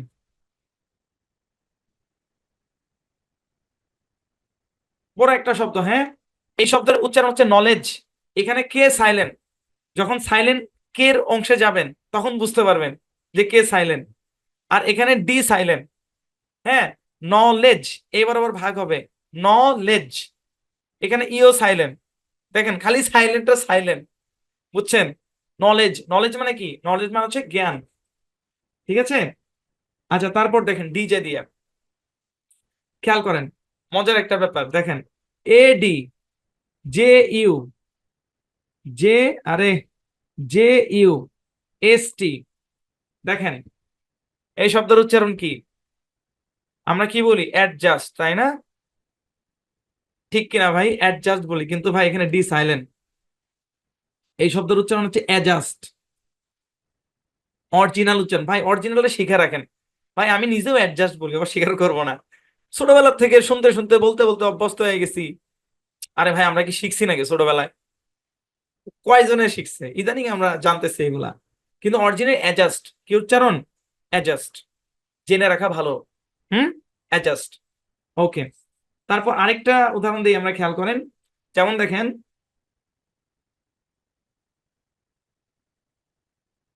এই শব্দের উচ্চারণ আমরা নর্মালি কি বলি? অ্যাডজেক্টিভ, তাই না? Adjective, noun pronoun. হ্যাঁ, অ্যাডজেক্টিভ, অ্যাডভার্ব আমরা বলি এভাবে, ভার্ব এভাবে বলি আমরা। তো এখানে এই যে ডিটা আমরা উচ্চারণ করি, কিন্তু ভাই এটা ডিটা সাইলেন্ট। অ্যাডজেক্টিভ। এই শব্দের উচ্চারণ কি? অ্যাডজেক্টিভ। সূক্ষ্ম ব্যাপারগুলোকে আমরা সাইডে রাখি ভাই, মাথা ভারী হয়ে যাবে। অ্যাডজেক্টিভ কি উচ্চারণ? এটা হচ্ছে শুদ্ধ উচ্চারণ আর কি। ওকে, আশা করি বুঝতে পেরেছেন। অ্যাডজেক্টিভ, অ্যাডজেক্টিভ না বলেই ভালো। আহ শুদ্ধ উচ্চারণ হচ্ছে অ্যাডজেক্টিভ আর কি। অ্যাডজেক্টিভ মানে কি? অ্যাডজেক্টিভ মানে হচ্ছে আপনার গুণ, দোষ গুণ বুঝায় আর কি, এটা হচ্ছে অ্যাডজেক্টিভ। এর আগে বললাম অ্যাডজাস্ট। অ্যাডজাস্ট মানে কি? অ্যাডজাস্ট মানে হচ্ছে অ্যাডজাস্ট করা, সমন্বয় করা, ওটা হচ্ছে অ্যাডজাস্ট। কি বুঝতে পেরেছেন তো নাকি? চলেন পরবর্তী লেটার না সরি পরবর্তী নিয়মে যাই। আরো কিছু শব্দ আছে যেগুলোতে কোনো নিয়ম ছাড়াই সাইলেন্ট। এই শব্দগুলোকে ডিরেক্ট মুখস্থ করতে হবে ভাই, এগুলো কোনো রুল নাই। এই শব্দগুলোকে মুখস্থ করতে হবে, ডিরেক্ট মুখস্থ। ঠিক আছে? যেমন ধরেন একটা শব্দ আছে HAND, এই শব্দের উচ্চারণ কি? হ্যান্ড। হ্যান্ড মানে হাত, এখানে কিন্তু ডি উচ্চারণ হবে। কিন্তু একটা শব্দ আছে HANDSOME, কোন ছেলে যদি দেখতে সুদর্শন হয় আমরা তাকে কি বলি? হ্যান্ডসাম, তাই না? এই যে শব্দটা হ্যান্ডসাম, এখানে ডিটা সাইলেন্ট। দেখেন একই বানান, কিন্তু দেখেন এখানেও হ্যান্ড এখানেও হ্যান্ড, একই বানান, কিন্তু হ্যান্ডসাম শব্দের মধ্যে ডি সাইলেন্ট। এর কারণ কি ভাই? শব্দের মধ্যে যে লেটার সাইলেন্ট থাকে তার অনেকগুলো কারণ আছে। অনেকগুলো কারণের মধ্যে একটা কারণ হচ্ছে উচ্চারণকে সহজ করা। আরো অনেক কারণ আছে। শব্দের মানে রুট আছে, তারপর হচ্ছে আপনার অনেক অনেক ফ্যাক্টর আছে। তার মধ্যে একটা ফ্যাক্টর হচ্ছে শব্দের উচ্চারণকে সহজ করা। এই শব্দটাকে যদি হ্যান্ডসাম এভাবে পড়তে যান, কঠিন, পড়াটা কঠিন।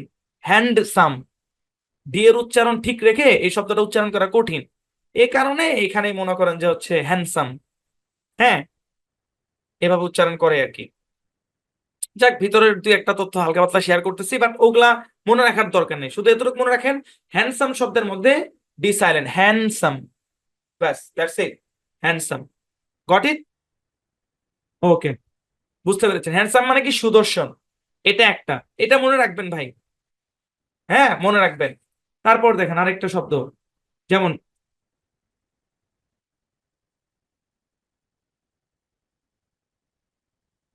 দেখেন এই শব্দের মধ্যে ডিটা সাইলেন্ট। আমরা খাই, অনেকে আমরা বলি স্যান্ডউইচ, স্যান্ডউইচ না, sandwich. Sandwich, D silent, D নাই, উচ্চারণ হবে না। স্যান্ডউইচ, স্যান্ডউইচ, স্যান্ডউইচ শব্দের মধ্যে ডি সাইলেন্ট। স্যান্ডউইচ মানে স্যান্ডউইচ। তারপর রুমালের ইংরেজি কি? রুমালের ইংরেজি কি বলেন? হ্যাঁ,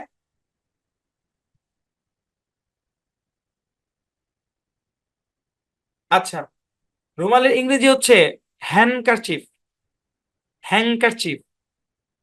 হ্যাঁ, এখানে ডিটা সাইলেন্ট, এখানে ডিটা সাইলেন্ট। হ্যান্ড কারচিফ এরকম না, ডি সাইলেন্ট। এবং শুধু তাই না, এখানে আরেকটা ঘটনা ঘটছে। ঘটনাটা হচ্ছে এটা, ডি সাইলেন্ট হওয়ার কারণে এন এবং কে, এন এবং কে এর কি সাউন্ড ভাই মনে আছে? অ্যাঙ্ক, এরকম একটা সাউন্ড না, অ্যাঙ্ক? ওই ডি সাইলেন্ট হওয়ার কারণে ওই অ্যাঙ্ক এই সাউন্ডটা চলে আসে। হ্যাংকারচিফ, কি সাউন্ড? হ্যাংকারচিফ, বাংলাতে লিখে দিই, হ্যাংকারচিফ। হ্যানকারচিফ এরকমও না, মানে আপনি উচ্চারণটা এন এর উপর গিয়ে ফালাবেন, ব্যাপারটা এরকম না। এন এবং কে মিলে হ্যাংকার, হ্যাংক, এই উচ্চারণ আসবে, হ্যাংকারচিফ। আর ডি তো সাইলেন্ট। এটাই ব্যাখ্যা, এর পরে কোনো ব্যাখ্যা নেই, এটাই ব্যাখ্যা। এখানে হ্যাংকারচিফ উচ্চারণ হবে, ডিটা সাইলেন্ট, এন এবং কে যুক্ত অ্যাঙ্ক সাউন্ড দিচ্ছে, এটাই ব্যাখ্যা। হ্যাংকারচিফ, হ্যাংকারচিফ মানে হচ্ছে রুমাল। ঠিক আছে? আচ্ছা, এবার আরেকটু অ্যাডভান্স লেভেলে একটা উদাহরণ দেখেন, মজা পাবেন, বুঝছেন? ইংলিশ যে কি ভাষা রে ভাই! 7 নাম্বার সেকশন তো এগুলোর জন্যই রাখছি, যত সব তেরা বেরা ওয়ার্ড আছে এগুলো নিয়ে কথা হবে 7 নাম্বার সেকশনে। খেয়াল করেন।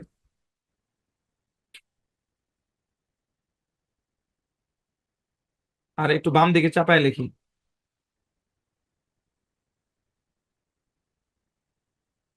আচ্ছা,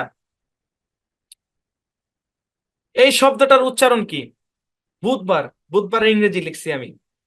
এটাকে সাধারণত বেশিরভাগ মানুষ বলে ওয়েটনেসডে, ঠিক কিনা বলেন? ওয়েটনেসডে বলে এইভাবে, ওয়েটনেস ডে, মানে এইভাবে ভাগ করে, ওয়েটনেস, ওয়েটনেসডে, ঠিক কিনা? এইভাবে বলে। কিন্তু আপনি জানেন এখানে কতগুলো প্যাচ আছে? চলেন আমরা জানার চেষ্টা করি। প্রথম কথা হচ্ছে এই শব্দের মধ্যে ডি সাইলেন্ট। কি সাইলেন্ট? D silent. শুধু তাই না, এখানে ই এবং এস মিলে জেড এর সাউন্ড দিবে, মানে ই এবং এস মিলে জেড এর সাউন্ড দিবে। এই পুরো শব্দের উচ্চারণ হচ্ছে ওয়েন্সডে, ওয়েন্সডে, এরকম, মানে ব্যাপারটা এরকম, এরকম হওয়ার দরকার ছিল সেই হিসাবে।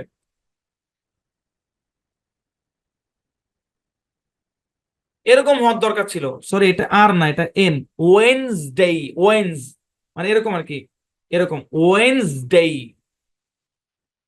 ওয়েটনেসডে না। ডি তো সাইলেন্ট, সাইলেন্টই, শুধু তাই না, ডিও সাইলেন্ট, এখানে আবার ই এস মিলে জেড সাউন্ড দিবে, মানে জেডটা আবার এন এন এর সাথে ব্লেন্ডের মতো হবে, ওয়েন্সডে, ওয়েন্স, ওয়েন্স, এটা শুদ্ধ উচ্চারণ। ঠিক আছে, আশা করি বুঝতে পেরেছেন। তো এই কয়েকটা শব্দ মাথায় রাখবেন, চারটা শব্দ দিলাম, হ্যান্ডসাম, স্যান্ডউইচ, হ্যান্ডকারচিফ, ওয়েন্সডে, এই চারটা শব্দের মধ্যে ডি সাইলেন্ট। ঠিক আছে, ডিরেক্ট মুখস্থ রাখতে হবে এই চারটা শব্দ। আশা করি বুঝতে পেরেছেন, চলেন পরবর্তী লেটারে যাই। তারপর হচ্ছে এফ, সাইলেন্ট এফ, এফ ভাই, সাইলেন্ট এফ যুক্ত কোনো শব্দ পাওয়া যায় না, বেঁচে গেলেন, বোঝা একটা কমলো, মানে এফ কোথাও সাইলেন্ট হয় না অ্যাকচুয়ালি। ঠিক আছে, এফ সাইলেন্ট হয় না। চলেন পরবর্তীতে যাই, তাহলে কি জি। ভাই এখানে একটু মানে অ্যাডভান্স বিষয় আছে, একটু মনোযোগ বাড়ায় দিয়েন, হ্যাঁ, মনোযোগ বাড়ায় দিয়েন। আমরা এখন দেখব কোন জায়গাগুলোতে জি উচ্চারিত হবে না। নাম্বার ওয়ান, শব্দের শুরুতে বা শেষে। আমার কলমের কালি যেখানে, আপনার চোখ সেখানে, নিচে এগুলো এগুলো দেখেন না ভাই। ঘটনাটা ঘটবে শব্দের শুরুতে অথবা শেষে। হুম, মাঝে কিন্তু ঘটবে না, মাঝের কথা কিন্তু বলি নাই। শব্দের শেষে, শুরুতে বা শেষে যদি জি এন থাকে, জি এন একসাথে থাকলে তাহলে জি সাইলেন্ট হবে, এন উচ্চারণ হবে। এটা হচ্ছে একটা নিয়ম। আরেকটা হচ্ছে জি এইচ একসাথে থাকলে, জি এবং এইচ দুটোই সাইলেন্ট। আমরা যখন উদাহরণ প্র্যাকটিস করবো তখন ক্লিয়ার হবে, চলেন আমরা একটা একটা করে দেখি। আচ্ছা দেখেন, শব্দের শুরুতে বা শেষে জি এন থাকলে জি সাইলেন্ট। আচ্ছা আগে সহজটা দিয়ে শুরু করি, আগে চলেন আমরা শেষটা আগে দেখি। শুরুটা একটু মানে ইয়া লাগবে, একটু মানে অকওয়ার্ড লাগবে আর কি। তো আমরা শেষটা দিয়ে আগে দেখি আর কি, মানে শব্দের শেষে জি এন থাকবে, এটা আমরা আগে দেখি, চলেন খেয়াল করেন, মনোযোগ দিয়ে খেয়াল করেন।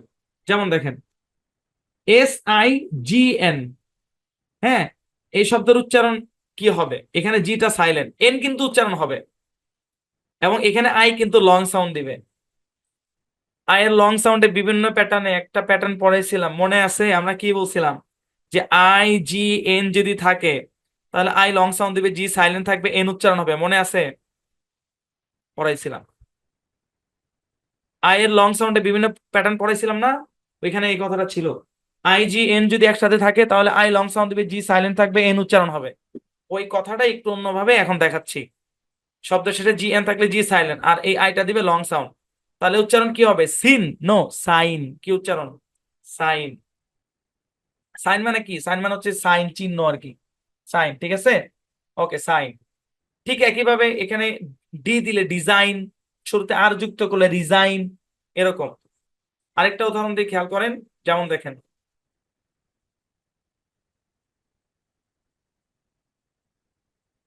খেয়াল করেন, এখানে এই বরাবর ভাগ হবে, সরি, ওইখানে না, সরি, এই বরাবর ভাগ হবে। প্রথম অংশের উচ্চারণ ক্যাম, আর এখানে জিটা সাইলেন্ট, শব্দের শেষে জি এন আছে, জি সাইলেন্ট, আর এখন এখানে এ এবং আই মিলে এ লং সাউন্ড দিচ্ছে, তাহলে উচ্চারণ হবে ক্যাম্পেইন। কি উচ্চারণ? ক্যাম্পেইন। ক্যাম্পেইন মানে কি? ক্যাম্পেইন মানে হচ্ছে অভিযান, প্রচার, প্রচার, প্রচার। যেমন গ্রামীণ ফোনে বিভিন্ন ক্যাম্পেইন চলে, মানে অভিযান আর কি, এরকম ক্যাম্পেইন। এখানে জিটা সাইলেন্ট, বুঝতে পেরেছেন? সহজ, অনেক সহজ, কঠিন না। আরেকটা উদাহরণ আমরা দিতে পারি, খেয়াল করেন, যেমন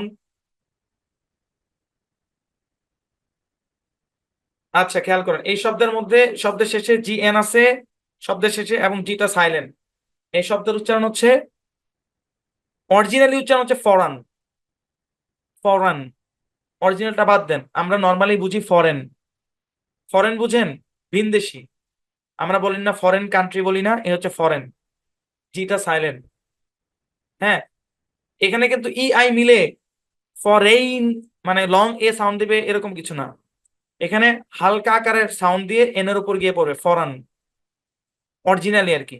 কিন্তু অরিজিনালিটা বাদ দেই, আমরা যেভাবে বুঝবো সেভাবেই বলি, ফরেন। ফরেন কি উচ্চারণ? ফরেন। বুঝতে পেরেছেন আশা করি, হ্যাঁ। ওকে, চলেন আমরা তো মানে এতক্ষণ দেখলাম শেষে, এবার এই ঘটনাটা শুরুতে কিভাবে হয় আমরা একটু দেখি, খেয়াল করেন। যেমন দেখেন GNAT শব্দের শুরুতে GN আছে কিনা, আছে। চোখ বন্ধ করে জি কে সাইলেন্ট করে দেন। শব্দই কম ভাই, আপনি রুল মনে রাখলেও কাজে দিবে। যদি মনে করেন যে না রুল মনে রাখবো না, তাহলেও কাজে দিবে, কারণ শব্দ আছে 7-8টা। চাইলে একটা কাজ করা যেত, এই রুল না পড়ে ডিরেক্ট শব্দগুলাকে আপনাদের মাথায় ঢুকিয়ে দেওয়া যেত, কিন্তু না, এগুলোর পিছনে প্যাটার্ন আছে, রুল আছে, এই জন্যই রুল সবাই পড়াচ্ছি। তাহলে জি যদি সাইলেন্ট থাকে, এই শব্দের উচ্চারণ কি? নেট। সেকশন 2 এর পড়া নেট। নেট মানে কি ভাই? নেট মানে হচ্ছে ডাস মশা। ওই যে গরুর গায়ে এক ধরনের মশা পড়ে না, বড় বড় মশা, ডাস। আমাদের আঞ্চলিক ভাষায় ডাস বলে, ওই ডাস মশা। ঠিক আছে, এরকম আর কি। এরকম আরেকটা উদাহরণ দেখি আমরা। GNOME। ভাই চোখ বন্ধ করে জি সাইলেন্ট করে দেন। তাহলে এই উচ্চারণ কি? সেকশন 3 এর প্যাটার্ন। নোম। কি উচ্চারণ? নোম। নোম মানে কি? নোম মানে হচ্ছে প্রবাদ, প্রবচন আর কি। হ্যাঁ, বুঝতে পেরেছেন আশা করি। এই আরেকটা উদাহরণ আমরা দেখতে পারি, যেমন GNOSTIC, এরকম আর কি। এই বরাবর ভাগ হবে, প্রথম অংশের উচ্চারণে জি সাইলেন্ট। নস্টিক। কি উচ্চারণ? নস্টিক। নস্টিক মানে কি? যারা জ্ঞানী আর কি। হ্যাঁ, জ্ঞানী ব্যক্তি বা যারা জ্ঞানবাদী বা যুক্তিবাদী আছে না, যুক্তিবাদী বুঝেন তো, বুদ্ধিজীবী, ওরকম আর কি, জ্ঞানবাদী আর কি, যারা তারাই হচ্ছে নস্টিক বলা হয়। আশা করি বুঝতে পেরেছেন। এরকম শব্দের শুরুতে এবং শেষে জিএন থাকলে তাহলে কি থাকবে? জিটা সাইলেন্ট থাকবে, এনটা উচ্চারিত হবে। বুঝতে পেরেছেন? আচ্ছা, এবার একটা ইম্পর্টেন্ট জিনিস বলি, মনোযোগ দিয়ে শুনেন। খুবই ইম্পর্টেন্ট, খুবই ইম্পর্টেন্ট। এখন এই ঘটনাটা যদি শব্দের মাঝখানে ঘটে, তাহলে কি হবে? যদি মাঝখানে ঘটে, চলেন আমরা একটু চেক করে দেখি মাঝখানে ঘটলে কি হবে। একটু চেক করে দেখি, হ্যাঁ। যেমন দেখেন,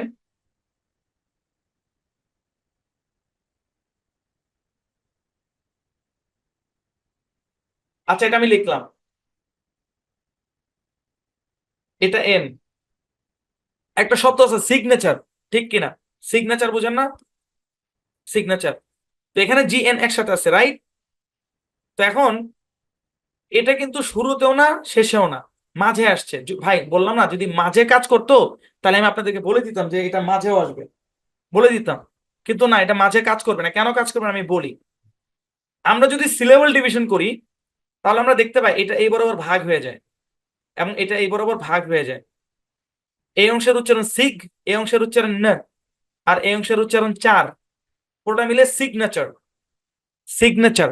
সিগনেচার মানে কি? সিগনেচার মানে সিগনেচার। হ্যাঁ। তো এখন ব্যাপারটা কিন্তু এটা না যে এখানে GN একসাথে কাজ করতেছে না, এখানে একসাথে কাজ করতেছে না, এরা সিলেবল ডিভিশনের মাধ্যমে ভাগ হয়ে গেছে। দুইটা দুই বাউন্ডারির দুই পাশে চলে গেছে। দেখা যাচ্ছে এক, কিন্তু অরিজিনালি এক না। শব্দের মাঝখানে যেসব GN আসে সাধারণত এরকমই হয়, যে আপনার কি হয় মানে ভাগ হয়ে যায়। ঠিক আছে, এই কারণেই মূলত মানে এই সাইলেন্ট ব্যাপারটা এখানে কাজ করে না। তখন এটা একটা সিলেবল, সিলেবলের শেষের বর্ণ হিসেবে তখন কাজ করে। ঠিক আছে, জি, আশা করি বুঝতে পেরেছেন। আচ্ছা, এবার আরেকটা শব্দ দেখি আমরা, মানে শব্দের মাঝখানে এরকম GN আছে, এরকম আরেকটা শব্দ দেখি, খেয়াল করেন। আর যেমন,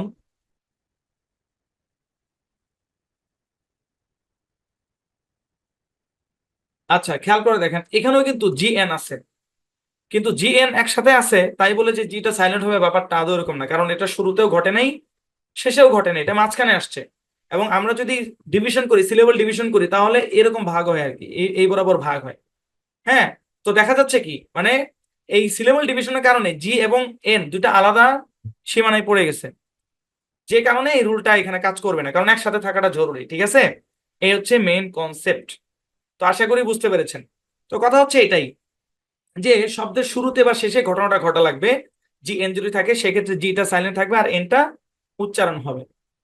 আচ্ছা, এবার একটা গুরুত্বপূর্ণ ব্যাপার বলি, একটু মনোযোগ দিয়ে খেয়াল করে শুনেন। ঠিক আছে, খেয়াল করেন, একটা উদাহরণ দেই।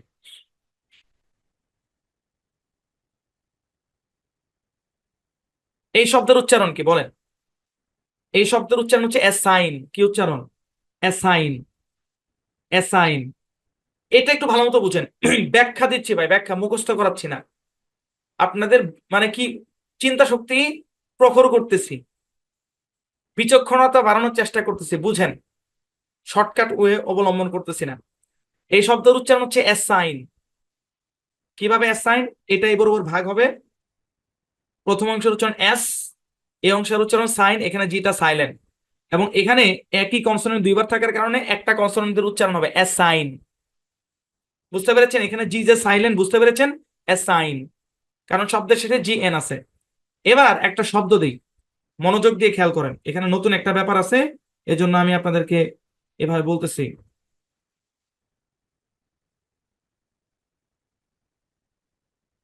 তো এখন খেয়াল করেন, এখানে এই শব্দের মাঝখানে কিন্তু জি এন আছে, আছে কিনা? আছে। তাহলে কিছুক্ষণ আগে যে আমরা প্র্যাকটিস করলাম যে শব্দের মাঝখানে জি এন থাকলে জিটা সাইলেন্ট হয় না, আপনারা তো দেখলেন। তো এখন অনেকেই ভাববেন যে এখানে এখানে তাহলে জিটা সাইলেন্ট হবে না, জিটা উচ্চারণ হবে। কিন্তু ভাই ওয়েট, একটু ব্রেক মারেন, এখানে জিটা উচ্চারণ হবে শব্দের মাঝখানে, কিন্তু তারপর উচ্চারণ হবে। কেন হবে? ব্যাখ্যা শুনেন ভাই। যে কোনো শব্দের উচ্চারণ বোঝার জন্য ওয়ার্ড সম্পর্কে পূর্ব জ্ঞান থাকাটা জরুরি।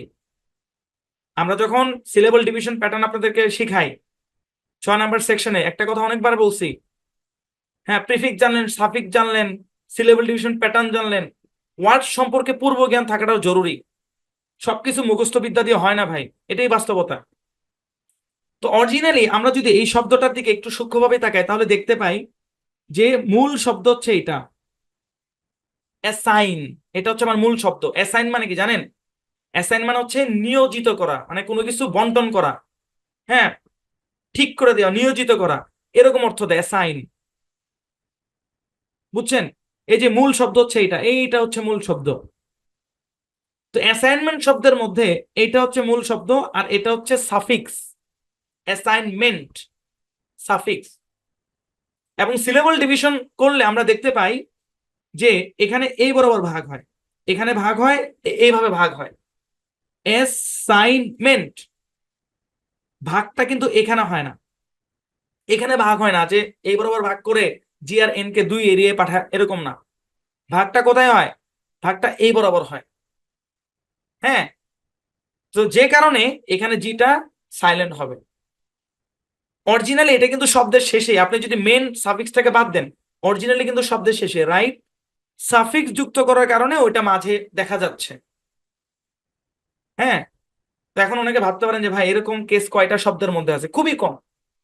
এরকম যে কেস দেখাইলাম যে শব্দের মাঝখানে থাকা সত্ত্বেও উচ্চারণ হয়, এরকম কেস খুবই কম, 2-4টা শব্দের মধ্যেই আছে। কিন্তু ঢালাও ভাবে, হ্যাঁ, শব্দের মাঝখানে যদি জি এন থাকে তাহলে জিটা উচ্চারণ হয় ঢালাও ভাবে। হুম, পেঁচ মোচড় ভেঙে দিলাম, বুঝছেন? ঢালাও ভাবে উচ্চারণ হয়, কিন্তু এখানে উচ্চারণ হচ্ছে না, কারণ অরিজিনাল এটা শব্দের শেষেই ধরা যায় অ্যাসাইন, মূল শব্দের মধ্যে জি এনটা শব্দের শেষে। আশা করি বুঝতে পেরেছেন। এই হচ্ছে ব্যাপার আর কি। জি, চলেন আমরা পরবর্তী এতে যাই। এই যে যে কথাটা এখানে বললাম আর কি, যে আলাদা সিলেবলে জি এন দুটোই উচ্চারণ হবে। ওই যে একটু আগে যে উদাহরণগুলো আমি দেখাইলাম, হ্যাঁ, সিগনেচার আলাদা সিলেবলে জি এন দুটোই উচ্চারণ হবে।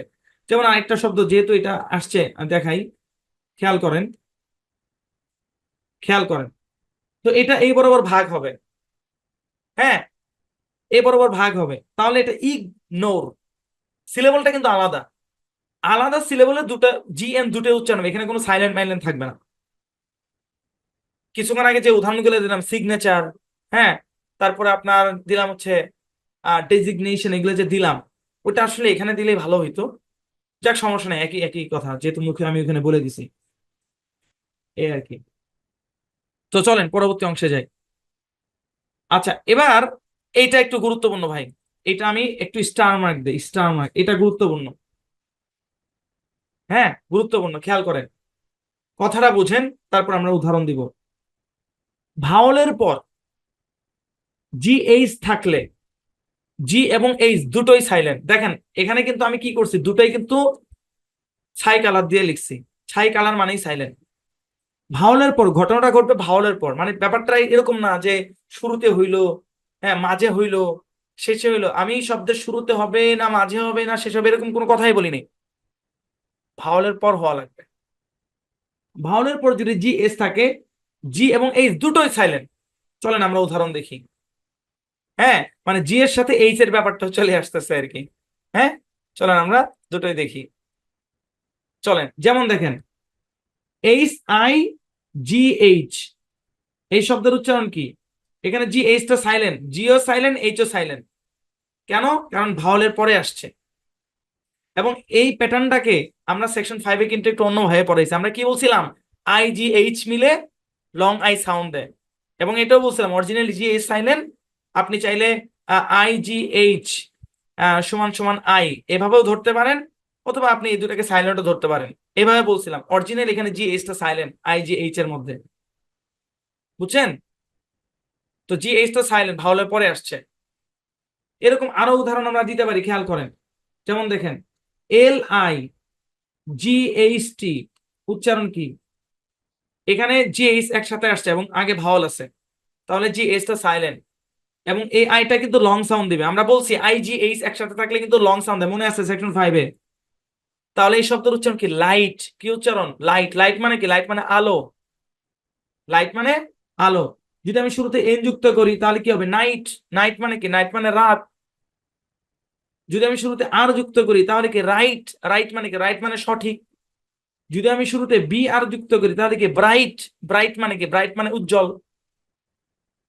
জি এইচ, ভাওয়ালের পরে যদি জি এইচ থাকে তাহলে জি এইচ সাইলেন্ট। এখানে তো আই দিয়ে দেখাইলাম না, চলেন আরো দুই একটা ভাওয়াল দিয়ে দেখাই, অন্যান্য ভাওয়াল দিয়েও দেখাই।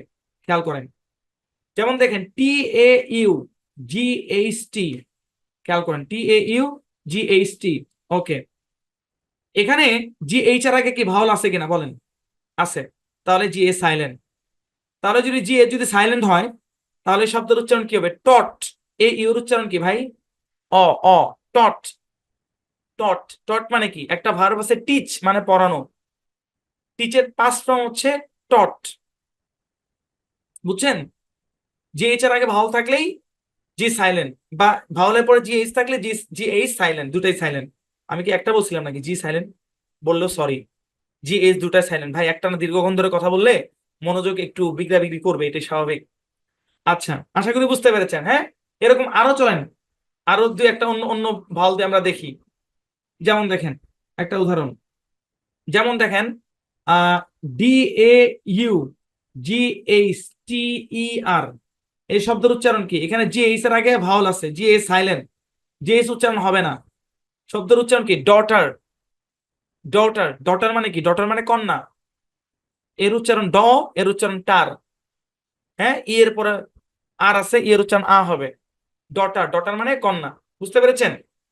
ওকে, তারপরে খেয়াল করেন টি এইচ, তারপর হচ্ছে আর ও ইউ জি এইচ, উচ্চারণ কি? জি এইচ এর উচ্চারণ এখানে সাইলেন্ট, কারণ আগে ভাওয়াল আছে। আর এই শব্দের উচ্চারণ হচ্ছে থ্রু। কি উচ্চারণ? থ্রু। বা এখানে আপনার লম্বা টানো বেরকে থ্রু, জি এইচটা সাইলেন্ট। থ্রু মানে কি? থ্রু মানে হচ্ছে ভেতর দিয়ে আর কি, মাধ্যম, এরকম আর কি। বুঝতে পেরেছেন? খুবই সিম্পল একটা জিনিস। ভাওয়ালের পরে জি এইচ থাকলে জি এইচ সাইলেন্ট, ভাওয়াল ছাড়া কিন্তু এটা কাজ করবে না, মনে রাখেন। ওকে চলেন এবার আমরা পরবর্তী নিয়মে যাই। আচ্ছা, এখানেও একটা ওই একই কথা আছে, যে আলাদা সিলেবলে জি এইচ দুটোই উচ্চারণ হবে। ভাই যে কোনো প্যাটার্ন কাজ করার জন্য একই সিলেবলে থাকাটা জরুরি। হ্যাঁ এটা শুধু এটার ক্ষেত্রে না, প্রায় প্রত্যেকটা ক্ষেত্রে প্রযোজ্য, একই সিলেবলে থাকা জরুরি। যেমন দেখেন একটা উদাহরণ দেখি, আমি উদাহরণ দেখাই। যেমন ধরেন আমি বললাম D O G H O U S E, এভাবে বললাম। হ্যাঁ এই জন্যই বলি ভাই মুখস্থ বিদ্যা দিয়ে সব জায়গায় কাজ হবে না। এই শব্দটা খেয়াল করেন, এখানে কিন্তু জিএইচ আছে, তার আগে কিন্তু ভাওয়াল আছে। এখন যারা শুধুমাত্র মুখস্থ বিদ্যা নিয়ে পড়ে থাকবেন তারা কিন্তু এটাকে সাইলেন্ট করে দিবেন। কিন্তু ভাই মুখস্থ বিদ্যা নিয়ে পড়ে থাকলে হবে না, আমরা মাল্টি সিলেবিক ওয়ার্ডে সিলেবল ডিভিশন করা শিখছি, ঠিক কিনা? মাল্টিসিলেবিক ওয়ার্ডের সিলেবল ডিভিশন করা শিখছি না? তো এটাকে আমরা ডিভিশন করি, এটা ভাওয়াল, এটা কনসোনেন্ট, কনসোনেন্ট, এটা ভাওয়াল, তাহলে এই বরাবর ভাগ হবে। যখনই এরকম ভাগ হবে তখন আর এইসব রুল টুল কাজ করবে না, কারণ সীমানা আলাদা হয়ে গেছে। তাহলে এই শব্দের উচ্চারণ হচ্ছে ডগ, আর এই শব্দের উচ্চারণ হাউস। ভাই এটা মূলত একটা কম্পাউন্ড ওয়ার্ড। কম্পাউন্ড ওয়ার্ড কাকে কাকে বলে? একাধিক ওয়ার্ড মিলে যখন একটা ওয়ার্ড হবে তখন সেটা হচ্ছে কম্পাউন্ড ওয়ার্ড। ডগ মানে কুকুর, হাউস মানে হচ্ছে বাড়ি। ডগ হাউস মানে কি? এমন একটা গর্ত যেখানে কুকুর থাকে। বুঝছেন? শুধু মুখস্থ বিদ্যা অ্যাপ্লাই করেন না ভাই, পিছনের জিনিস বোঝার চেষ্টা করেন। কম্পাউন্ড ওয়ার্ড শিখাইছি আমরা, কম্পাউন্ড ওয়ার্ডের মাধ্যমে ওই দুইটা উচ্চারণ আলাদা হয়ে যায়, ডগ হাউস। মুখস্থ বলছি ভাওয়ালের পরে জি এস থাকলে জি এস সাইলেন্ট হবে, আর আপনি ধামাধাম সব জায়গায় করতেছেন না, একটু থামতে হবে ভাই। বুঝছেন? থামতে হবে, বিশেষ করে কম্পাউন্ড ওয়ার্ড গুলা একটু চেক করতে হবে। এটাই বাস্তবতা। সবকিছু মুখস্থ বিদ্যাতে পাইতে পারবেন না। হ্যাঁ, এরকম আরেকটা উদাহরণ আমরা দিতে পারি, খেয়াল করেন। যেমন FOG, HORN উচ্চারণ কি? খেয়াল করেন, এখানে জি এইচ দেখছেন, আগে ভাওয়াল দেখছেন, পাগল হয়ে গেছেন, জি এস সাইলেন্ট করে দিচ্ছেন। নো ভাই, একটু মাথা খাটান, দেখেন এটা কম্পাউন্ড ওয়ার্ড কিনা। বুঝতে ধরে নিলাম আপনি চিনতে পারতেছেন এটা কম্পাউন্ড ওয়ার্ড কিনা, তাহলে সিলেবল ডিভিশন প্যাটার্ন অ্যাপ্লাই করেন। বড় শব্দ তো অ্যাপ্লাই করি, এটা ভাওয়াল, একটা ভাওয়াল থেকে আরেকটা ভাওয়াল পর্যন্ত আমাদের গুনতে হয়, দুটো ভাওয়ালের মাঝখানে দুটা কনসোনেন্ট ভাগ করে দেন, তাহলে উচ্চারণটা কি হবে? Fog horn.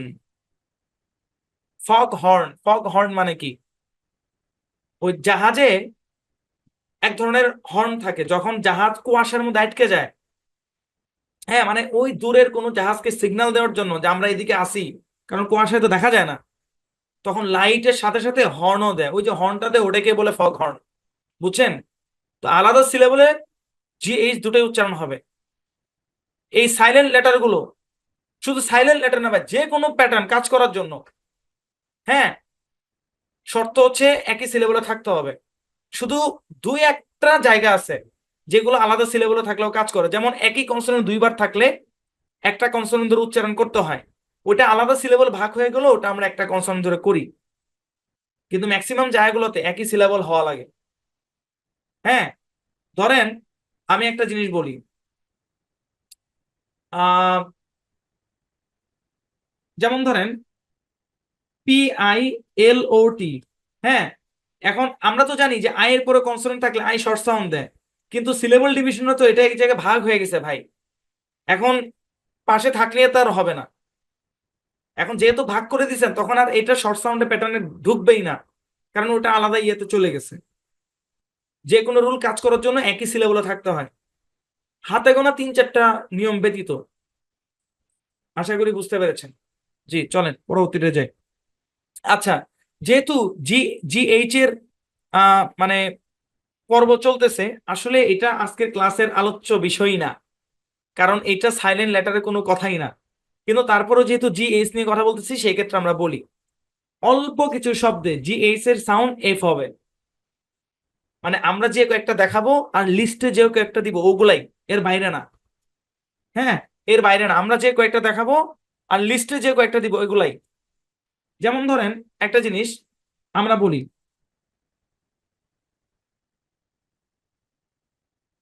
খেয়াল করেন, এখানে কিন্তু GH আছে, শুরুতে আবার ভাওয়ালও আছে এর আগে। তার মানে চোখ বন্ধ করে ভাই এটা করেন না। মানে এই লিস্টে খুব বেশি শব্দ নাই ভাই, 8-10টার মতো শব্দ আছে, মানে GH কখন এফ এর সাউন্ড দেয়। ওই যে 10টা শব্দ মুখস্থ রাখবেন তাইলেই হয়ে যাবে। কঠিন লাগতেছে না ভাই? সহজ লাগতো যদি সহজ রুলটা পড়াইয়া চলে যেতাম, তাহলে সহজ লাগতো, কিন্তু পারিপার্শ্বিক ব্যাপারগুলো ক্লিয়ার করতেছে তো এই জন্য কঠিন লাগতেছে। বুঝছেন? আমার ক্লাসগুলো ভাই এরকমই, আমি ওই সহজ সহজ করে, তারপরও কি কম করছি নাকি? আচ্ছা দেখেন, তো এই শব্দের উচ্চারণ হচ্ছে ইনাফ। আমরা অনেকে এটাকে এনাফ বলি, কিন্তু না ভাই, এটার উচ্চারণ ইনাফ। ইনাফ, এখানে যে এস এর উচ্চারণ এফ এর মতো হবে, ইনাফ। অল্প কিছু শব্দে, তার মধ্যে একটা হচ্ছে ইনাফ। ইনাফ শব্দের মধ্যে যে এইচ এর সাউন্ড এফ এর মতো। তারপর দেখেন হাসি, হাসি শব্দের ইংরেজি কি? হাসা, হাসা। হাসা শব্দের ইংরেজি হচ্ছে লাফ, LAUGH। এখানে দেখেন GH এর উচ্চারণ এফ এর মতো, লাফ। কি উচ্চারণ? লাফ। হ্যাঁ, এখানে এ ইউর উচ্চারণ অ না, লফ না, লাফ, এটা এরকমই ভাই, লাফ। ঠিক আছে। আচ্ছা, এরকম আরো উদাহরণ আমরা দিতে পারি, খেয়াল করেন। যেমন দেখেন, আর ও ইউ জি এইচ, উচ্চারণ কি? রাফ। রাফ মানে কি? রাফ মানে হচ্ছে রুক্ষ, রুক্ষ আর কি, রুড, রুক্ষ। হ্যাঁ, তার মানে কি আপনি সব জায়গায় জি এইচ দেখলে এফ উচ্চারণ করবেন না? অল্প কিছু শব্দ হয়, বললাম না 8-10টা শব্দ আছে। আজকের ক্লাসে 8টা আছে, আরো কিছু আছে, মানে স্ক্রিনশটে 8টা পেয়ে যাবেন। আরো কিছু আছে যেগুলো আপনারা পরবর্তীতে স্লাইডের মধ্যে হচ্ছে আপনারা, মানে শীটের মধ্যে পেয়ে যাবেন আর কি। হ্যাঁ, সবই মাথায় রাখতে হবে ভাই, সবই মাথায় রাখতে হবে। খালি সহজটা পড়ে চলে গেলেন, পারিপার্শ্বিকটা জানলেন না, তাহলে তো ভাই ভাষা ভাষা জ্ঞান হবে।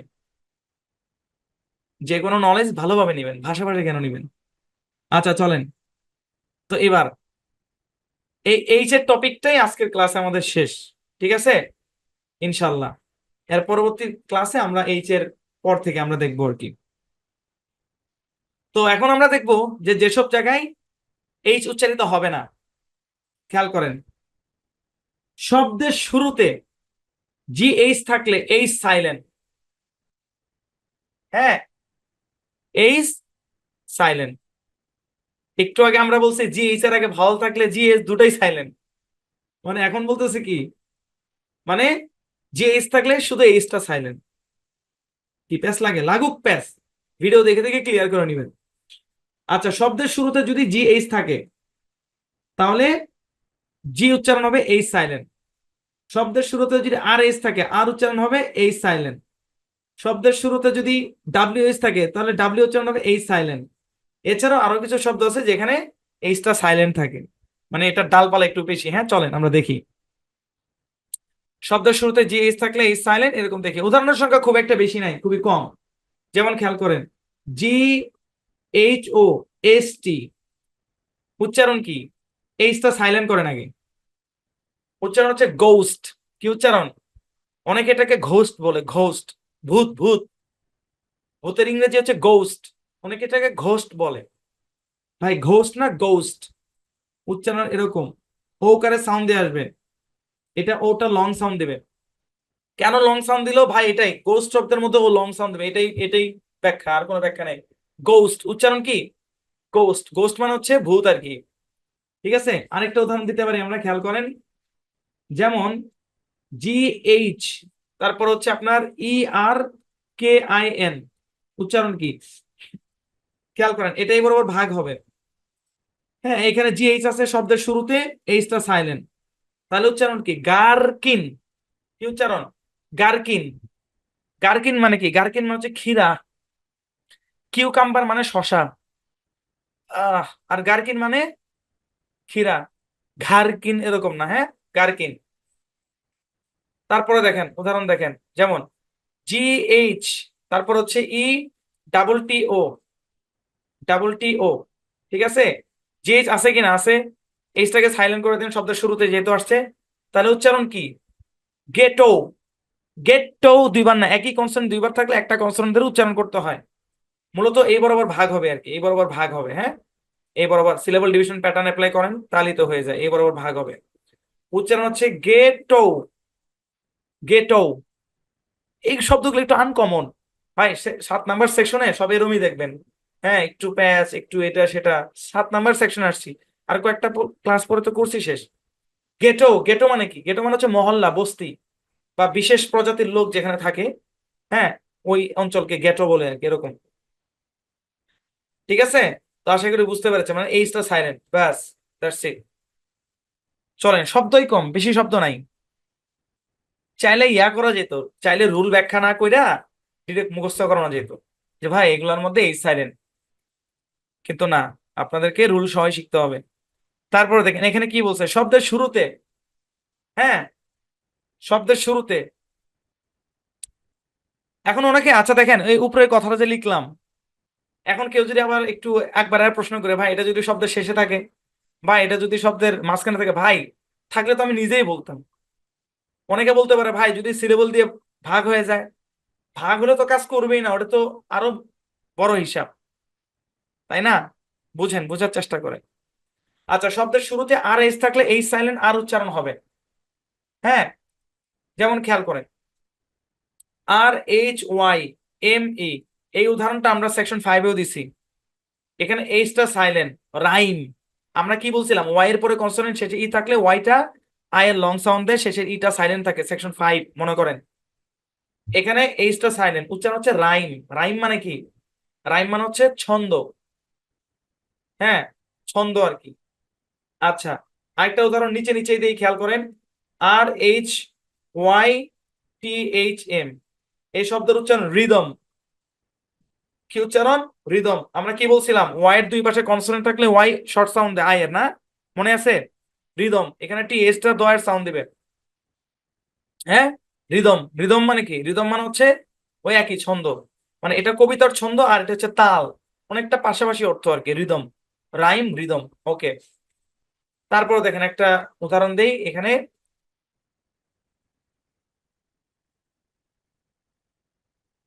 এই শব্দের উচ্চারণ হচ্ছে রেটোরিক, এখানে এইচটা সাইলেন্ট, রেটোরিক। হ্যাঁ, অরিজিনালি ভাই এখানে রেটরিক মানে এখানে টো না, রেটরিক এরকম একটা সাউন্ড আর কি, সূক্ষ্ম জিনিসগুলো বাদ দেয়। রেটরিক, রেটরিক মানে কি? অলংকার শাস্ত্র। অলংকার শাস্ত্র মানে বুঝেন, এটা ভাষার একটা অংশ আর কি। হ্যাঁ, ইংরেজিতে রেটরিক বলে, বাংলাতে বলে অলংকার শাস্ত্র, আরবিতে বলে বালাগাত। বুঝছেন? অলংকার শাস্ত্র, ভাষার অলংকার শাস্ত্র আর কি, বুঝেন? আশা করি বুঝতে পেরেছেন। শব্দের শুরুতে আর এস থাকলে এইচটা সাইলেন্ট থাকবে আর উচ্চারণ হবে সব জায়গাতে, এবং উদাহরণের সংখ্যা খুব একটা বেশি নেই। চলেন পরবর্তী ইয়াতে যাই। আচ্ছা দেখেন, শব্দের শুরুতে ডাব্লিউ এস থাকলে এই সাইলেন্ট, চেনা যায়। এটা কোথায় পড়ছিলাম আমরা? আমরা শব্দের শুরুতে এভাবে পড়ি নাই, আমরা পড়ছিলাম ডাব্লিউ এইচ থাকলে, এইচটা সাইলেন্ট থাকলে ডাব্লিউ এর উচ্চারণ হয়, সেকশন 4-এ পড়ছিলাম। এই যে দেখেন, কিছু উদাহরণ দিয়ে খেয়াল করেন। উদাহরণটা কি? যেমন দেখেন, WHAT, উচ্চারণ কি? এইচটা সাইলেন্ট, ওয়াট। ওয়াট মানে হচ্ছে কি, ওয়াট মানে কি। তারপর আমি লিখলাম WHEN, তাহলে শুরুতে আছে, তাহলে এইচটা সাইলেন্ট। ওয়েন, ওয়েন মানে কখন, আমরা বলি হোয়েন। এ ভাই সেকশন 4-এ পড়াইছি ওই উদাহরণগুলাই, ওই নিয়মই, মানে ওই নিয়মটাই এখানে এইভাবে বলা হচ্ছে আর কি, একই নিয়ম। ভাই সিক এর সাউন্ড যে কয়ের মতো হয়, ওইটা আমরা সেকশন 4-এ পড়াইছি না? আবার তো এই এই ক্লাসে পড়াইলাম না? তো পিছনে পড়া রিপিট হোক, সমস্যা কি? সমস্যা তো নাই। রিপিট হলেও সমস্যা নেই, বাদ দিলে সমস্যা, বাদ দিলেও সমস্যা নেই, কিন্তু রিপিট হলে ভালো। যে জিনিস একবার পড়াইছি ওটা বাদ দিলেও সমস্যা নেই, কিন্তু রিপিট হলে ভালো। শব্দের উচ্চারণ কি? ওয়েন। ঠিক আছে, এরকম যত শব্দের মধ্যে দেখবেন আপনারা যে ডাব্লিউ এইচ একসাথে আছে শব্দের শুরুতে, তাহলে দেখবেন কি এইচটা সাইলেন্ট। এখন অনেকে বলতে পারেন ভাই শব্দের শেষে যদি হয়, ভাইয়া না থাকলে আপনাকে জোর করে বানাবেন, শব্দের শেষে তো ডাব্লিউ এস নাই, আপনি জোর করে বানাবেন কেন? ভাই শব্দের মাঝখানে আসবে না? আপনার ভাই মাঝখানে আপনি দুই একটা উদাহরণ দেন দেখি আছে কিনা, থাকলে তো আমি বলতাম ভাই। মানে সিম্পল জিনিসকে হুদাই ওই বনি ইসরায়েলের মতো, হ্যাঁ, কোশ্চেন করে পেঁচাবেন না, গঠনমূলক প্রশ্ন করবেন, উত্তর দেবো ইনশাল্লাহ। ঠিক আছে, থাকলে আমি বলে দিতাম।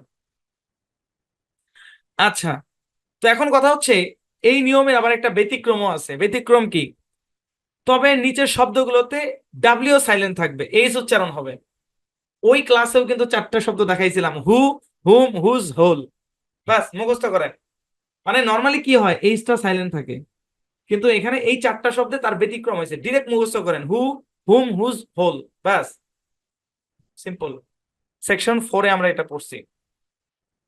চলেন আমরা পরবর্তী ইয়াতে যাই। আরো কিছু শব্দের শুরুতে এই সাইলেন্ট থাকে, মানে কোনো কারণ নাই, এলোমেলো ভাবেই থাকে। হ্যাঁ, কোনো রুল নাই, যেখানে যেমন পারতেছে অমনে থাকতেছে। এই স্লাইডটাই আজকের ক্লাস আমাদের শেষ স্লাইড, 4-5টা উদাহরণ দিব, তারপরে ক্লাসে যারা আছেন শেষ পর্যন্ত থেকে যান। যেমন খেয়াল করেন, HONEST, ঠিক আছে, এই শব্দের উচ্চারণ কি? হনেস্ট না, এই শব্দের মধ্যে এইচটা সাইলেন্ট। অনেস্ট, কি উচ্চারণ? অনেস্ট। এই শব্দের মধ্যে এইচ সাইলেন্ট, এটা কোনো রুল নাই। অনেস্ট, অনেস্ট শব্দের মধ্যে এইচ সাইলেন্ট, ভাই এটা বাদ দিলেও কোনো সমস্যা ছিল না। হ্যাঁ, ওই যে বললাম না যে সাইলেন্ট লেটার কেন হয়, এর পিছনে অনেকগুলো কারণ আছে। এই কারণটা কিছুটা বুঝবেন যখন আমি ওই টপিকটা নিয়ে আলোচনা করব, যে ইংরেজির নিয়মগুলা কেন সবসময় কাজ করে না, ওইটা শিখলে এটা কিছুটা মাথায় ঢুকবে আর কি। তো এখন মাথায় ঢুকার দরকার নেই, মুখস্থ করেন অনেস্ট। অনেস্ট শব্দের শব্দের মধ্যে এইচ সাইলেন্ট। ভাই একটা কথা বলি, যেসব জায়গায় এই কথাটা আমি বলবো যে আরো কিছু শব্দে এইচ সাইলেন্ট থাকে, আরো কিছু শব্দে এল সাইলেন্ট থাকে, ওইখানে কোনো রুল নাই। ডিরেক্ট শব্দটাই মুখস্থ করতে হবে, বানান শুদ্ধা, বানান সহ, অনেস্ট, ঠিক আছে? এরকম। তারপর দেখি আমরা, খেয়াল করেন, HONOUR শব্দের উচ্চারণ কি? অনার। অনার, অনার, অনার মানে সম্মান। আমরা বলি না অনার্স পাস, এই যে সেই বানান, বানান, এখানে এইচটা সাইলেন্ট। এখন আবার কেউ জোর করে প্যাটার্ন বানায় না যে শব্দের শুরুতে এইচ থাকলে সাইলেন্ট। ভাই কে বলছে? শত শত হাজার হাজার শব্দের শুরুতে এইচ আছে যেখানে এইচ উচ্চারণ হয়। আমরা সেকশন 2 তে কি পড়ছি? HAT hat, HOME home, HEN hen, তারপর হচ্ছে HATE হিট। কয়শো নিবেন আপনি? 2-4টা শব্দের মধ্যে, 5-7টা শব্দের মধ্যে আপনি এইচটা সাইলেন্ট থাকে। এখন আপনি যদি নিজে নিজে রুল বানায় নেন যে শব্দের শুরুতে মনে হয় এইচ থাকলে, অনেকে আবার যারা বেশি পণ্ডিত তারা আবার এটা বলতে পারে যে ভাই যেহেতু একবার, হ্যাঁ, আপনার হচ্ছে যে অনেস্ট বললো, আরেকবার যদি অনার বললো, তাহলে মনে হয় শব্দের শুরুতে এইচ ও থাকলে মনে হয় এইচ সাইলেন্ট। আরে ভাই কে বলছে? শব্দের শুরুতে শত শত এরকম জায়গা আছে যেখানে এইচ উচ্চারণ হচ্ছে। হোম শব্দের পরে কি এইচ এর পরে ও না? হট শব্দের মধ্যে কি এইচ এর পরে ও না? এরকম পণ্ডিতই কোনো করবেন না। হ্যাঁ, একলা পণ্ডিত আমারে থাকতে দেন, টিচার পণ্ডিত থাকুক, স্টুডেন্টদের তো পণ্ডিত হওয়া উচিত না, বুঝছেন? অল্প কিছু শব্দে এই সাইলেন্ট। নিজে থেকে আমি কেন বলি জানেন? আমাদের ক্লাসে এরকম কিছু স্টুডেন্ট আছে জোর করে প্যাটার্ন বানায়, আমি বলি নাই তারপরেও বানায়, ঠিক আছে? এটা করবেন না। আচ্ছা তাহলে উদাহরণ আমি কি দিলাম? HONOUR উচ্চারণ কি? অনার। অনার মানে সম্মান, আমরা বলি অনার্স পাস, এই হচ্ছে সে বানান। আচ্ছা এখানে একটা মজার ব্যাপার বলি, দেখেন এই শব্দটাকে আমেরিকানরা এভাবে লিখে, এইভাবে লিখে, একই অর্থ। ব্রিটিশ ইংলিশ এবং আমেরিকান ইংলিশের মধ্যে পার্থক্য কি? এটা আমাদের এই কোর্সের আলোচ্য বিষয় না, তারপর হালকা পাতলা একটু আলোচনা করব। হ্যাঁ, করব, 5 মিনিট হলেও কথা বলবো ব্রিটিশ ইংলিশ এবং আমেরিকান ইংলিশের মধ্যে পার্থক্য কি। তার মধ্যে অনেকগুলো পার্থক্যের মধ্যে এটা একটা পার্থক্য, যে আমেরিকানরা শব্দের শেষে যেখানে ও ইউ লেখে, ব্রিটিশরা শুধু ও লেখে, ঠিক আছে? এই আর কি, কিন্তু উচ্চারণ একই। এখানে এই সাইলেন্ট, এখানেও এই সাইলেন্ট, অনার, একই একই অর্থ। কালার শব্দ আছে না, কালার, কালার, যদিও মানে কালার একটা জিনিস, দেখেন COLOUR, কালার শব্দের বানান ব্রিটিশরা এভাবে লিখে, আর আমেরিকানরা লেখে এভাবে, ইউ বাদ দিয়ে লেখে। হ্যাঁ, এটা আলাদা জিনিস, কিন্তু আমরা অনার্স এর ছিলাম আর কি, অনার্স। অনার্স শব্দের বানান দুই রকম হতে পারে। তারপরে দেখেন HOUR, এই শব্দের মধ্যে এই সাইলেন্ট। শব্দের হচ্ছেন আওয়ার, আওয়ার মানে হচ্ছে ঘন্টা, আওয়ার মানে কি? ঘন্টা। আমরা বলি 1 আওয়ার, মিনিট, ঘন্টা মিনিট বলি না, এই আর কি। তারপর দেখেন HEIR উচ্চারণ কি? এখানেও এইচটা সাইলেন্ট। এয়ার উচ্চারণ কি? এয়ার, বাংলায় লিখতে এরকম। এয়ার, এয়ার মানে কি? এয়ার মানে হচ্ছে উত্তরাধিকারী। উত্তরাধিকারী, উত্তরাধিকারী বুঝেন? আপনার পরবর্তী প্রজন্ম যারা আর কি, তারাই বুঝছেন। এই হচ্ছে ব্যাপার। তো যে কয়েকটা শব্দ দিলাম এগুলো মনে রাখবেন, আরো যদি 2-4টা আমরা পাই, হ্যাঁ, ওগুলো আমরা ইনশাল্লাহ শীটে আমরা অ্যাড করে দিব, এই আর কি। তো আজকের ক্লাস এই পর্যন্তই। আমরা এই পর্যন্ত আসলাম ইনশাল্লাহ। আমাদের পরবর্তী ক্লাসে আমরা কি করব? এইচ এর পরে যে কনসোনেন্ট, এইচ এর পরে কি? ABCDEFGHI J, আমরা জে দিয়ে শুরু করব, জে কে এগুলো দিয়ে শুরু করবো, ঠিক আছে? এই আর কি। আচ্ছা এই পর্যায়ে আমরা ক্লাস সামারি করব, কিন্তু ক্লাস সামারি করার আগে এক ভাই, সে হচ্ছে বলছিল আগের ক্লাসের কিছু কোশ্চেন আছে। উনি কি ক্লাসে আছেন? কে জানি বলছিল আগের ক্লাসের কোশ্চেন আছে। কত? 11 জনের রোল। আব্দুল কাদের ভাই মনে হয় খুব সম্ভবত 911। আনমিউট করেন তো, 911। জি হ্যালো, আসসালামু আলাইকুম। জি বলেন, আপনার বিগত ক্লাসের প্রশ্ন কি? জি স্যার, বলতেছি। তাহলে আপনি প্রশ্ন খুঁজেন, আপনার কাছে পরে আসতেছে। মামুন ভাই বলেন, না কি স্যার, বলবেন? ভাই মানে আপনি এখনো খাতা রেডি না, আমি বুঝছি, খাতা আগে বের করেন আগে। আগে খাতা বের করেন। ওয়ালাইকুম হ্যাঁ জি, মামুন ভাই কি অবস্থা বলেন। স্যার, পড়া এই তো রিলেটেড প্রশ্ন? আলহামদুলিল্লাহ। হ্যাঁ স্যার। পড়া রিলেটেড প্রশ্ন না এমনি অন্য কথা? না না স্যার, পড়ার বিষয় বলতে এমনি আমি আসলে স্যার অনেকদিন অন্য অ্যাক্টিভ কথা ছিলাম না পরে, বা অন্য কথা পরে, অন্য কথা পরে, আমাদের ক্লাস শেষ হয় না এখনো। অন্য কথা থাকলে পরে আচ্ছা ভাই। আচ্ছা আচ্ছা, না ঠিক আছে তাহলে স্যার, পরে বলতে কি স্যার, মানে আর কয়টা ক্লাস আছে? আপনি মনে হয় ক্লাস মানে পুরো ক্লাসে ছিলেন না তাই না? পরে আসছেন। মানে না আজকে ছিলাম না স্যার, এখানে অনেক ঘটনা ঘটে গেছে গাইড বললে টাইম আচ্ছা আচ্ছা, লাগবে। যাক আর কি। আমি এখন এখন আবার কটা এগুলো। ক্লাস আছে আমি বলি, শুনেন কটা ক্লাস আছে বলি। আমরা 42টা ক্লাসে এটাকে শেষ করতে চাইছিলাম, হয়তো আরো 2-1টা ক্লাস বেশি দেওয়া লাগতে পারে, কারণ আমার যে টপিক গুলো আছে সেই টপিক গুলো শেষ করতে হবে। হ্যাঁ, আচ্ছা কারণ যদি আচ্ছা শর্টকাট করতে যেতাম, মুখস্থ বিদ্যা দিয়ে চালায় দিতে চাইতাম, তাহলে এক আচ্ছা ক্লাসে পুরো ফাইনাল লেটারের ক্লাস কমপ্লিট করে দেওয়া যেত, তাহলে 3টা ক্লাস নেওয়া লাগতো না। আচ্ছা ঠিক আছে, আরো কয়েকটা ক্লাস আছে, জাস্ট ধৈর্য ধরেন, শিখতে আচ্ছা, আসছেন শিখেন। হ্যাঁ, অবশ্যই বেশি অবশ্যই ক্লাস পাইলা অবশ্যই। আপনাদের লাভ, আমার লস। না না হ্যাঁ, ঠিক আছে স্যার, হয়েছে কি এখন তো ফার্স্টে কি কুয়েতে ছিলাম, এখন ইউরোপে চলে আচ্ছা আসছি ওগুলো তো পরে, স্যার ওগুলা পরে, ওগুলা পরে, কুয়েতে ছিলেন না কোথায় ছিলেন ওগুলা পরে, আমরা ক্লাসের ভিতরে আছি। জি বলেন ভাই। হ্যালো, আপনি। আসসালামু আলাইকুম স্যার। ওয়ালাইকুম আসসালাম, জি বলেন। আচ্ছা স্যার, ওই আপনি তো বলছেন এখানে ওই প্রিন্ট প্রিন্টেড, এখানে তো ওই আবার কালেক্টেড, কিন্তু এটা তো আপনার ওই ডিকশনারি তো লেখা আছে কালেক্টেড, তারপর আবার কোন আপনার ডিকশনারি ওই লেখা আছে কোথায়, কোন ডিকশনারিতে? অক্সফোর্ড ডিকশনারিতে লেখা আছে কালেক্টেড। Oxford dictionary? জি। দয়া করে আপনি মানে ছবি তুলে আমাকে আ- একটু দিবেন। হ্যাঁ, এটা ছবি তোলা আছে, তো এখানে ওই আপনার আকারটা কিন্তু ওই আচ্ছা ছোট আপনি দেন, আকার আপনি দিয়েছে তো। আপনি এখনই দেন, আপনি এখনই দেন, আপনি ওই যে জুমের ইনবক্সে পাঠিয়ে দেন, আমি চেক করি। আপনি আচ্ছা কোন ঠিক আছে, অক্সফোর্ড দিতে ডিকশনারি দিচ্ছেন আমি চেক করি, দাঁড়ান। চেক করি কোথায় আমি দিব চেক। এখন এখানে? ওই যে জুমের ইনবক্স আছে না, হুম জুমের হুম, ছবি পাঠান যায় জানেন তো, মেসেজের ছবি পাঠান যায় জানেন না? আচ্ছা দিতেছি। দেন দেন দেন দেন দেন দেন দেন দেন দেন।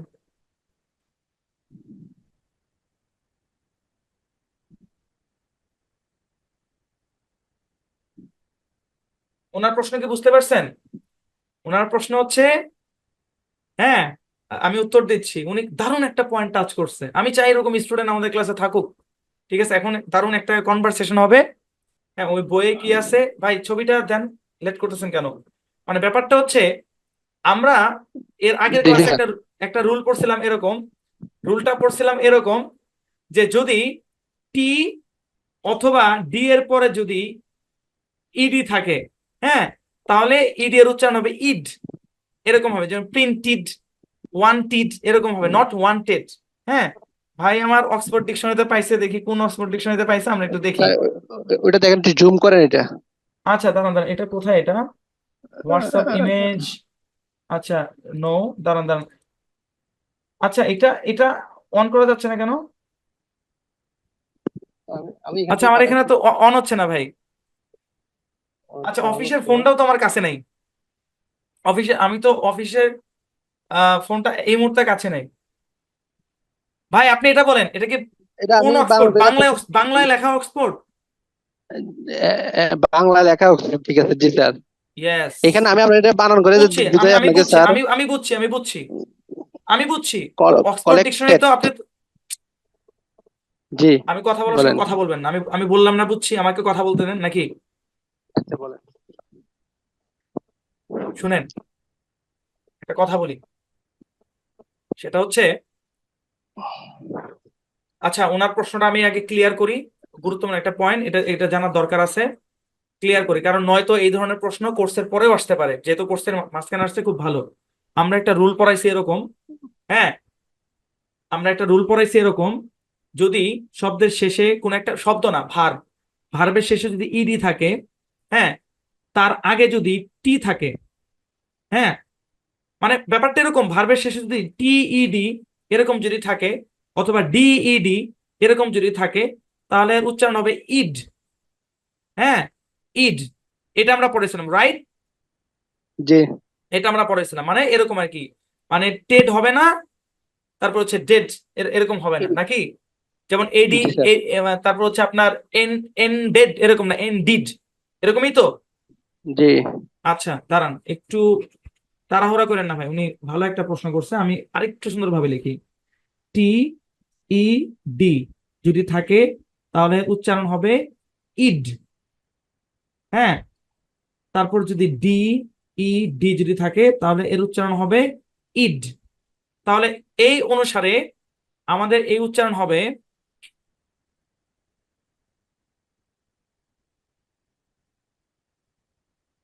এটার উচ্চারণ হবে এরকম, প্রিন্টিড। কি হবে? টিড। প্রিন্টেড। টিড। কিন্তু ভাইয়ের প্রশ্ন হচ্ছে, ভাই বাংলা মানে অক্সফোর্ড ডিকশনারি, আমি বলি শুনে, অক্সফোর্ড ডিকশনারি অরিজিনাল ভার্সন তো ইংলিশে, এ টু জেড সবই ইংলিশে, ব্যাখ্যা বিস্তারণ সবই ইংলিশে। কিন্তু বাংলাদেশেও নীলক্ষেতে এরকম অনেক ধরনের বই পাওয়া যায়, অক্সফোর্ড ডিকশনারি অনেক কোয়ালিটির অক্সফোর্ড ডিকশনারি পাওয়া যায়। আপনি একটু দেখেন ওইটা সম্পাদনা কে করছে, ওটা একটু দেখেন, দেখবেন যে আচ্ছা স্যার। বাংলাদেশের কোনো মানুষই সম্পাদনা করছে, ঠিক কিনা? জি করছে। তো এখন ওই জায়গায় যেটা করছে ওটা ওইখানে বাংলা উচ্চারণ প্রিন্টেড না লিখে প্রিন্টেড লিখছে, রাইট? জি এটার পিছনে কারণ কি?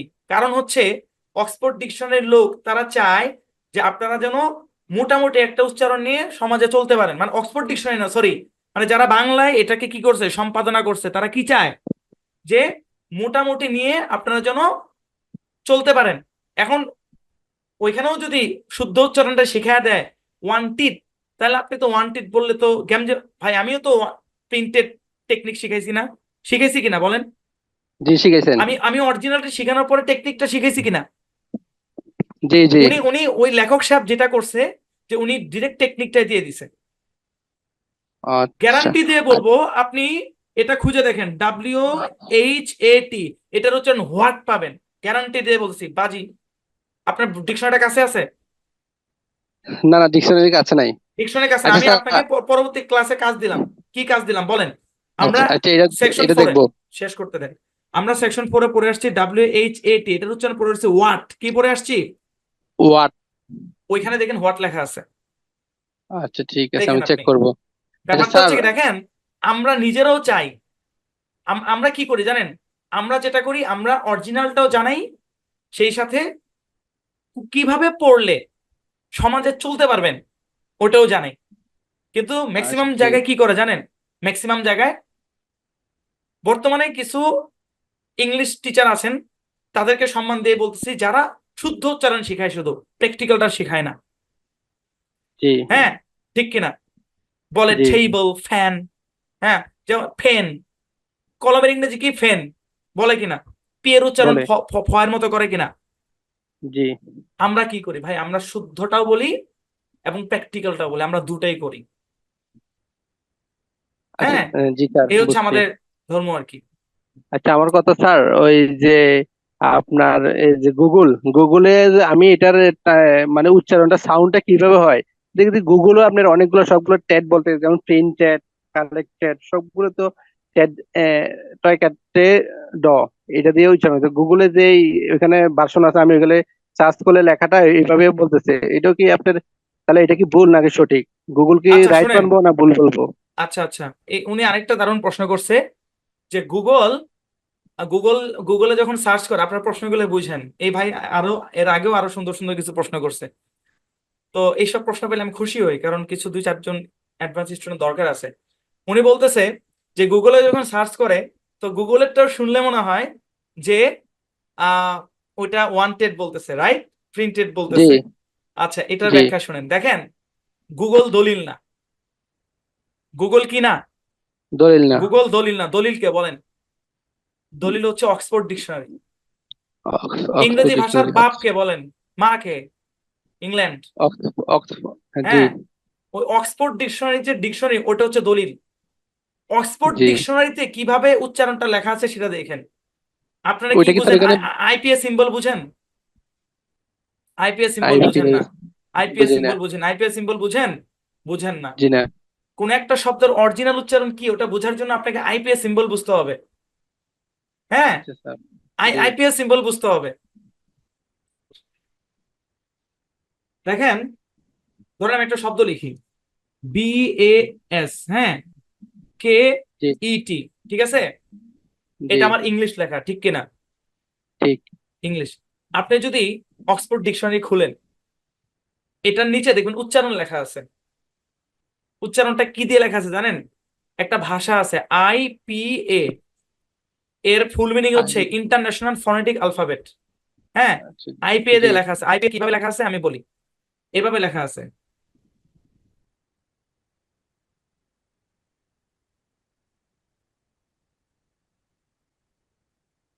এভাবে লেখা আছে, জি এইভাবে দেখেন, দেখেন এইভাবে লেখা আছে, উচ্চারণটা এইভাবে লেখা আছে। হ্যাঁ, এটা সহজ একটা আইপিএ এরকম। তারপরে আরো কিছু আইপিএ দেখানো যেতে পারে। যেমন চলেন আরেকটা উদাহরণ দেখি। যেমন দেখেন একটা উম, আজকের ক্লাসের একটা উদাহরণ দিই, খেয়াল করেন। যেমন এই যে SCENE, এরকম একটা উদাহরণ ছিল না আজকের ক্লাসে? জি সিন এরকম সিন ছিল কিনা? এটার আইপিএটা কিভাবে লেখা আছে আপনি দেখেন, এইভাবে লেখা আছে। উম এইভাবে লেখা আছে আইপিএ। আচ্ছা ঠিক আছে, দলিল গুগল না, আপনি অরিজিনাল অক্সফোর্ড ডিকশনারিতে খুঁজে দেখেন যে স্যার ওইটা ওইখানে তাহলে কি। কিভাবে, ওইটা কিভাবে বুঝবো যে বাংলাটা এইভাবে লেখা আছে? এখন যেভাবে লেখছে এটা তো বোঝা যাইতেছে না যে বাংলাটা আচ্ছা, থেকে আমি ওইভাবে আমি আমি লেখা আমি ছিল। আপনার বলবো কি, শুনেন, শুদ্ধটা শুদ্ধর জায়গায় রাখেন, প্র্যাকটিক্যাল জিনিসের দিকে একটু বেশি ফোকাস দেন। হ্যাঁ, আপনি প্রিন্টেড বলেন না, সমস্যা নাই তো, বলেন। ঠিক আর আছে, না গুগলের আমি ব্যাপারটা হয়েছে কি, শুনেন, গুগল এটাকে কেন প্রিন্টেড বলে না, কারণ সারা পৃথিবীর মানুষ ওটাকে প্রিন্টেডই বলে। কিন্তু আমাদেরকে অরিজিনালটা শিখতে হবে, প্র্যাকটিক্যালটা শিখতে হবে, কথা আর বাড়ান না, কথা বাড়াইলে অনেক লম্বা হবে। ঠিক আছে, কথা হচ্ছে এটাই যে আমাদের দলিল হচ্ছে মানে অক্সফোর্ড ডিকশনারি আইপিএ। হ্যাঁ, তো আপনি যে বলতেছেন যে গুগলে প্রিন্টেড এর মতো শোনা যাচ্ছে, গুগলেরটা শোনা গেলেও সঠিক হবে না, কারণ আইপিএ তে প্রিন্টেড দেওয়া আছে, আমরা প্র্যাকটিস করি বা না করি। ঠিক আছে, আই জি থিঙ্ক আপনি আপনার অ্যান্সার পেয়েছেন। আচ্ছা ঠিক আছে স্যার, আরেকটা প্রশ্ন সামান্য এটা। স্যার এখানে যে আপনার ওই ইউ, ইউর রশ্মি রস্যা ইউ বলছেন, আর আপনার ডাবল ইউ, তো এটা তো ডাবল ইউ লিখছেন এখানে, কিন্তু বাংলা ভাষণে লেখা আছে ডব্লিউ, ড বয় রসিকার রসও ডব্লিউ, ওইটা কি ঠিক আছে?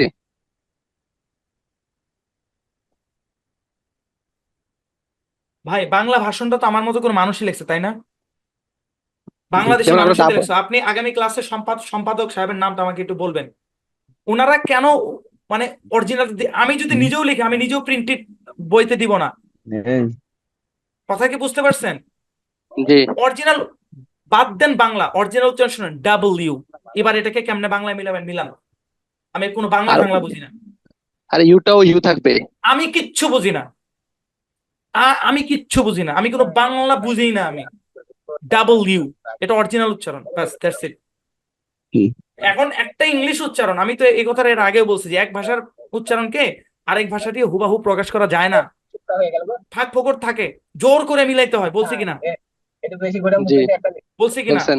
এবং আমি বিস্তারিত বোঝানোর চেষ্টা করছি যে এই এই ঘটনাগুলো ঘটে। এখন আপনি যদি বেশি পেঁচান, আমি এত পেঁচের মধ্যে যাবই না। ইংলিশ উচ্চারণ করেন, বাংলা কিছু না, ইংলিশ উচ্চারণ করেন, ডাবল ইউ। ইউটিউবে ওই বিদেশি কিছু টিচারদের ভিডিও দেখবেন, দেখবেন যে তারা ডাবল ইউ কিভাবে উচ্চারণ করে। ব্রিটিশটা এবং আমেরিকানের মধ্যে একটু পার্থক্য আছে, এত সূক্ষ্ম বিষয় নিয়ে মাথা পচায়েন না। ঠিক আছে, ঠিক আছে। আপনার আচ্ছা প্রথম প্রথম দুইটা প্রশ্ন আমার কাছে ভালো লাগছে, বাট এই যে ডাবল ইউর কোশ্চেনটা আমার কাছে কেন যেন ভালো লাগেনি। কারণ এই সম্পাদন করছে কে? বাংলাদেশি কোনো মানুষই করছে। হ্যাঁ, আজকে আমি জি ভাই, আমি রিডিং পড়ার কয়টা বই আমার কাছে আছে জানেন? অনেকগুলো বই আছে। কয়টা বইয়ের মধ্যে মান আছে? অল্প কিছু বইয়ের মধ্যে মান ভালো। ম্যাক্সিমাম বই দেখা যায় যে কেমনে লেখা না লেখে, আগে তো নিজের জানতে হবে ভাই। এখন আরেকটু খোলাখুলি বলি, যে লেখক সাহেব প্রিন্টেড না লিখে প্রিন্টেড লেখছে, ওনার ওনার দুইটা দুইটা কারণে হইতে পারে। একটা হচ্ছে উনি অরিজিনালটা জানে, উনি জানে এটার হচ্ছে প্রিন্টেড, কিন্তু প্রিন্টেড লিখলে মানুষ, মানে এটা আমাদের সমাজ হচ্ছে, মানে সমাজে প্রিন্টেডটা প্রচলিত না, উনি জানা সত্ত্বেও ইচ্ছা করে প্রিন্টেড লিখছে, এটা একটা কারণ হতে পারে। নয়তো আরেকটা কারণ হতে পারে উনি জানেই না যে এটা উচ্চারণ প্রিন্টেড। এই দুটার বাইরের তৃতীয় কোনো অপশন নেই। কথাটা কি বুঝতে পারছেন? হ্যাঁ, 11, কথাটা বুঝতে পারছেন? এর দুটা অপশনের বাইরে জি তৃতীয় স্যার। কোনো অপশন নেই। উনি জানে, জানা সত্ত্বেও উনি প্র্যাকটিক্যালি মিলানোর জন্য প্রিন্টেড লেখছে, অথবা উনি জানেই না। দুটার বাইরে তৃতীয় কোনো কথা নেই। ঠিক আছে, শাহজাহান ভাই, আপনি কি ক্লাস সংক্রান্ত কোনো পড়া জিজ্ঞেস করবেন, কিছু জিজ্ঞেস করবেন? আমরা ক্লাস সামারি করবো, আমরা কিন্তু ক্লাস শেষ করি নাই, ক্লাস সামারি করবো আমরা এখন। কোনো কথা থাকলে ক্লাসের পরে, একদম পড়ার কথা থাকলে ক্লাসে বলেন। শাহজাহান ভাই আনমিউট করেন।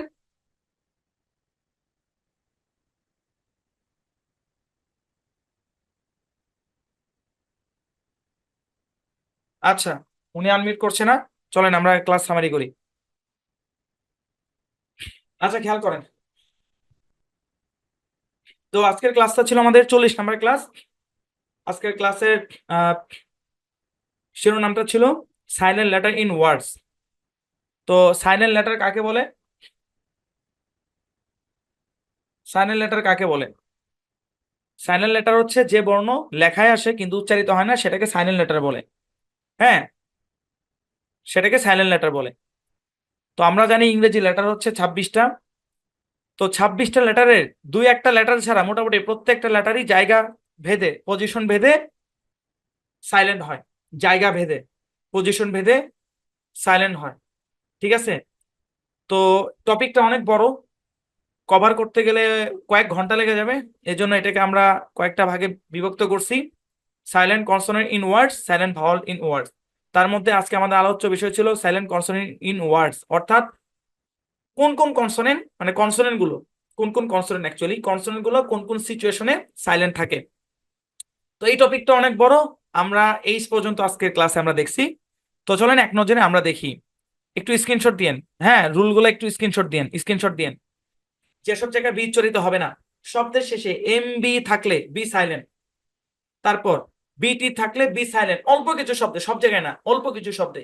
যেসব জায়গায় আমি এই কথাটা লিখবো ওইখানে বুঝে নিবেন যে এটার লিস্ট খুব একটা বেশি বড় হবে না। হ্যাঁ, ওটা আমাদের উপর ছেড়ে দিবেন, আমরা লিস্ট আপনাদেরকে দিব। ক্লাসে কিছু আছে এবং পরবর্তীতে আমরা আপনাদেরকে দিব। আচ্ছা চলেন তারপর সামনে আগাই। যেসব জায়গায় সি উচ্চারিত হবে না, তো এস সি এর পরে যদি ই অথবা আই থাকে তাহলে সিটা সাইলেন্ট থাকে। তারপরে সি কে এবং সি কিউ থাকলে সি সাইলেন্ট থাকে। এছাড়াও আরো কিছু শব্দ আছে যেখানে সি সাইলেন্ট থাকে, ওগুলো আমরা ক্লাসে আলোচনা করছি। তারপর যেসব জায়গায় ডি উচ্চারিত হবে না, ডি এর পরে যদি জে জে এই সাউন্ড থাকে তাহলে ডি উচ্চারিত হবে না, এটা হচ্ছে মূল কথা। তো লেটার দিয়ে বুঝাইতে গেলে এভাবে বলতে পারি: ডি এবং জি যদি থাকে অথবা ডি এবং জে যদি থাকে তাহলে ডিটা সাইলেন্ট। অনেক উদাহরণ আমরা দেখছি। ঠিক আছে, ওকে। তারপরে দেখি চলেন। তারপরে এছাড়াও আরো কিছু শব্দে ডি সাইলেন্ট থাকে যেগুলো আমরা ক্লাসে দেখছি। তারপর যেসব জায়গায় জি উচ্চারিত হবে না, শব্দের শুরুতে বা শেষে জি এন থাকলে জি সাইলেন্ট, এনটা উচ্চারণ হবে। আর যদি শব্দের মাঝখানে হয়, যদি সিলেবল দিয়ে ডিভিশন হয়ে যায় তাহলে উচ্চারণ হবে। আর যদি ওই যে অ্যাসাইনমেন্ট ওই টাইপের দুই একটা ওয়ার্ড থাকে তাহলে মানে একটু বুঝতে হবে আর কি, ভাই এটা কি কম্পাউন্ড ওয়ার্ড কিনা, কোথায় ভাগ হয়েছে, ভিতরে ফাংশনটা একটু বুঝতে হবে। কিন্তু সাধারণভাবে শব্দের মাঝখানে জি এন থাকলে জি এবং এন দুটোই উচ্চারণ হয় সাধারণভাবে। তারপর ভাওয়ালের পর যদি জি এইচ থাকে, ভাওয়ালের পর সব জায়গায় না, জি এইচ থাকলে জিও জি তো সাইলেন্ট, সাইলেন্টই, এবং এইচ ও সাইলেন্ট। হ্যাঁ, আমরা উদাহরণ দেখছি। তারপরে এইচ এর শব্দের শুরুতে জি এইচ থাকলে এইচ সাইলেন্ট, জি উচ্চারণ হবে। শব্দের শুরুতে আর এইচ থাকলে এইচ সাইলেন্ট, আর উচ্চারণ হবে। শব্দের শুরুতে ডাব্লিউ এইচ থাকলে এইচ সাইলেন্ট, ডাব্লিউ উচ্চারণ হবে। হ্যাঁ, এটা আমরা সেকশন 4-এ পড়ে আসছি এবং এর 4টা ব্যতিক্রম শব্দ আছে, এগুলো আমরা পড়ে আসছি। ঠিক আছে, এছাড়া আরো কিছু শব্দে এইচ সাইলেন্ট থাকে। জি মিজান ভাই, পড়া নিয়ে কিছু?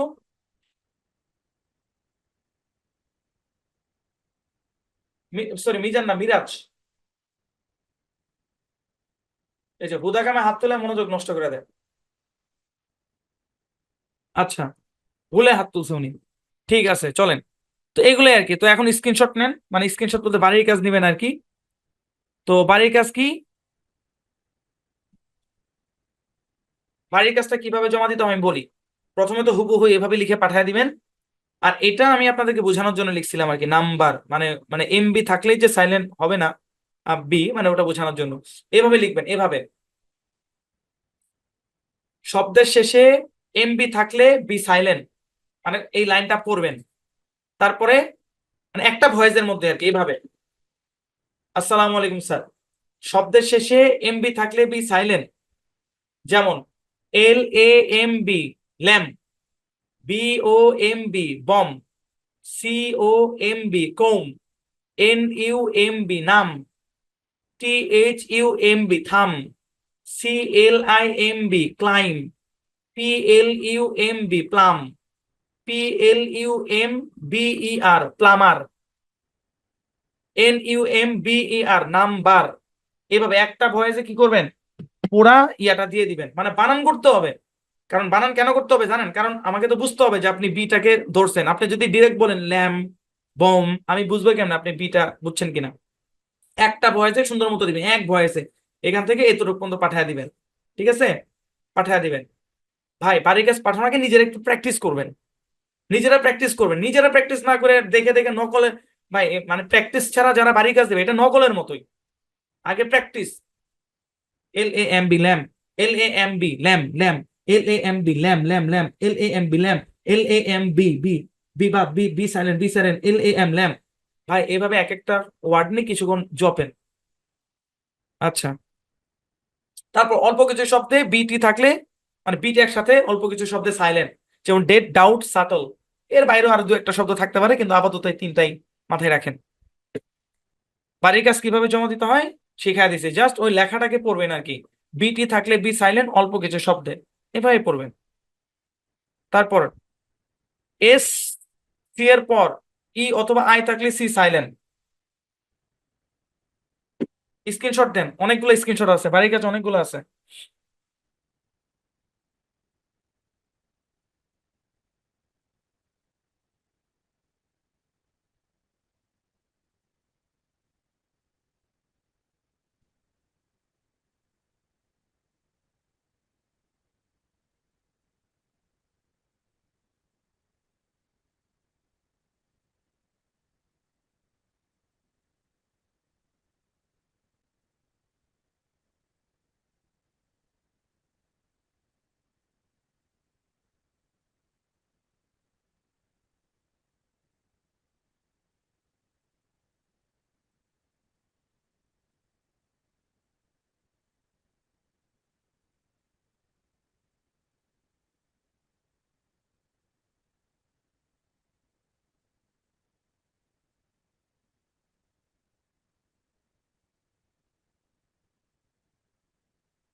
নিচে বাংলা উচ্চারণ দেওয়া আছে, এই উচ্চারণ ইয়া মেনটেন করে পড়বেন।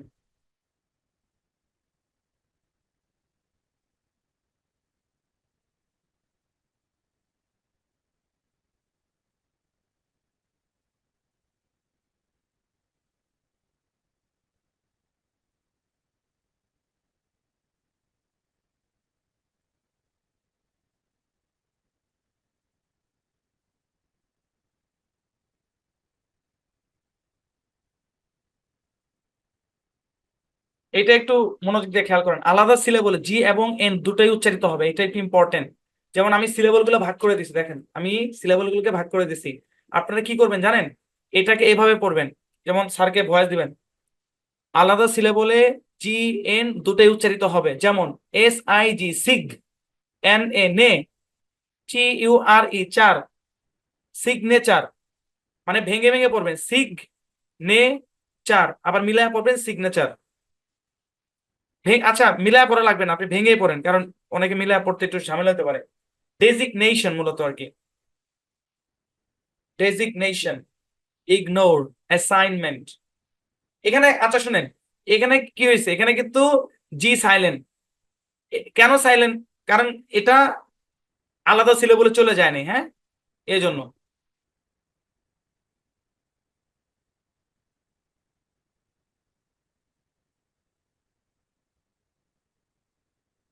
ভাওয়ালের পর GH থাকলে GH দুটোই সাইলেন্ট।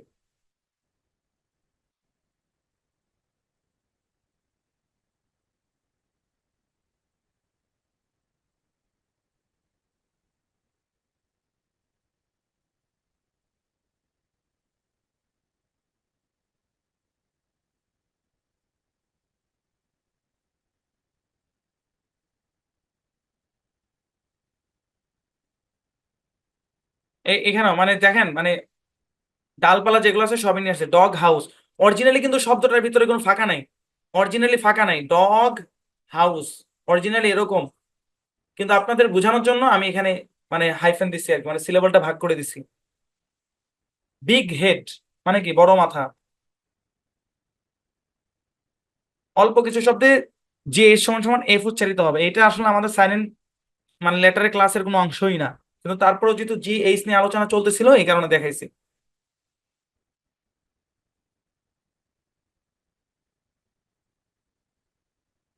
এর বাইরেও আরো 2-4টা শব্দ থাকতে পারে, এগুলো মনে রাখবেন আপাতত। আচ্ছা, শব্দের শুরুতে জি এইচ থাকলে এই সাইলেন্ট থাকবে, জি উচ্চারণ হবে গোস্ট, গার্কিন, গ্যাটো।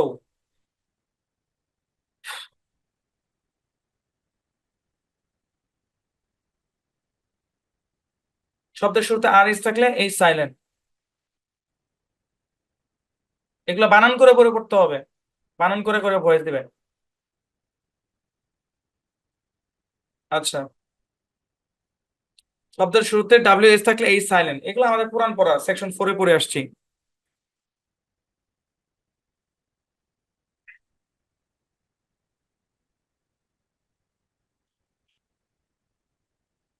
আচ্ছা, তারপর তবে নিচের শব্দগুলোতে ডাব্লিউ সাইলেন্ট থাকবে, মানে এইচটা উচ্চারণ হবে আর কি, উচ্চারণ সহ দেওয়া আছে, আয়ত্ত করে নেবেন।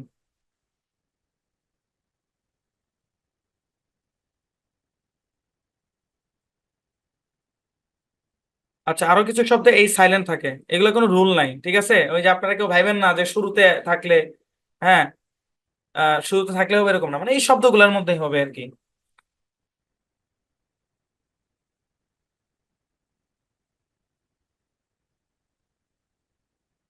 আচ্ছা, হোমওয়ার্ক জমা দিবেন 8 তারিখ রবিবার পর্যন্ত, আজকে হচ্ছে কেবল বুধবার। 8 তারিখ, 8 তারিখ রবিবারের ভিতরে বাড়ি কাজ জমা দিবেন ইনশাল্লাহ, সবার বাড়ি কাজ জমা হবে, তারপর আস্তে আস্তে চেক হবে ইনশাল্লাহ। ঠিক আছে, তারপর চেক হবে।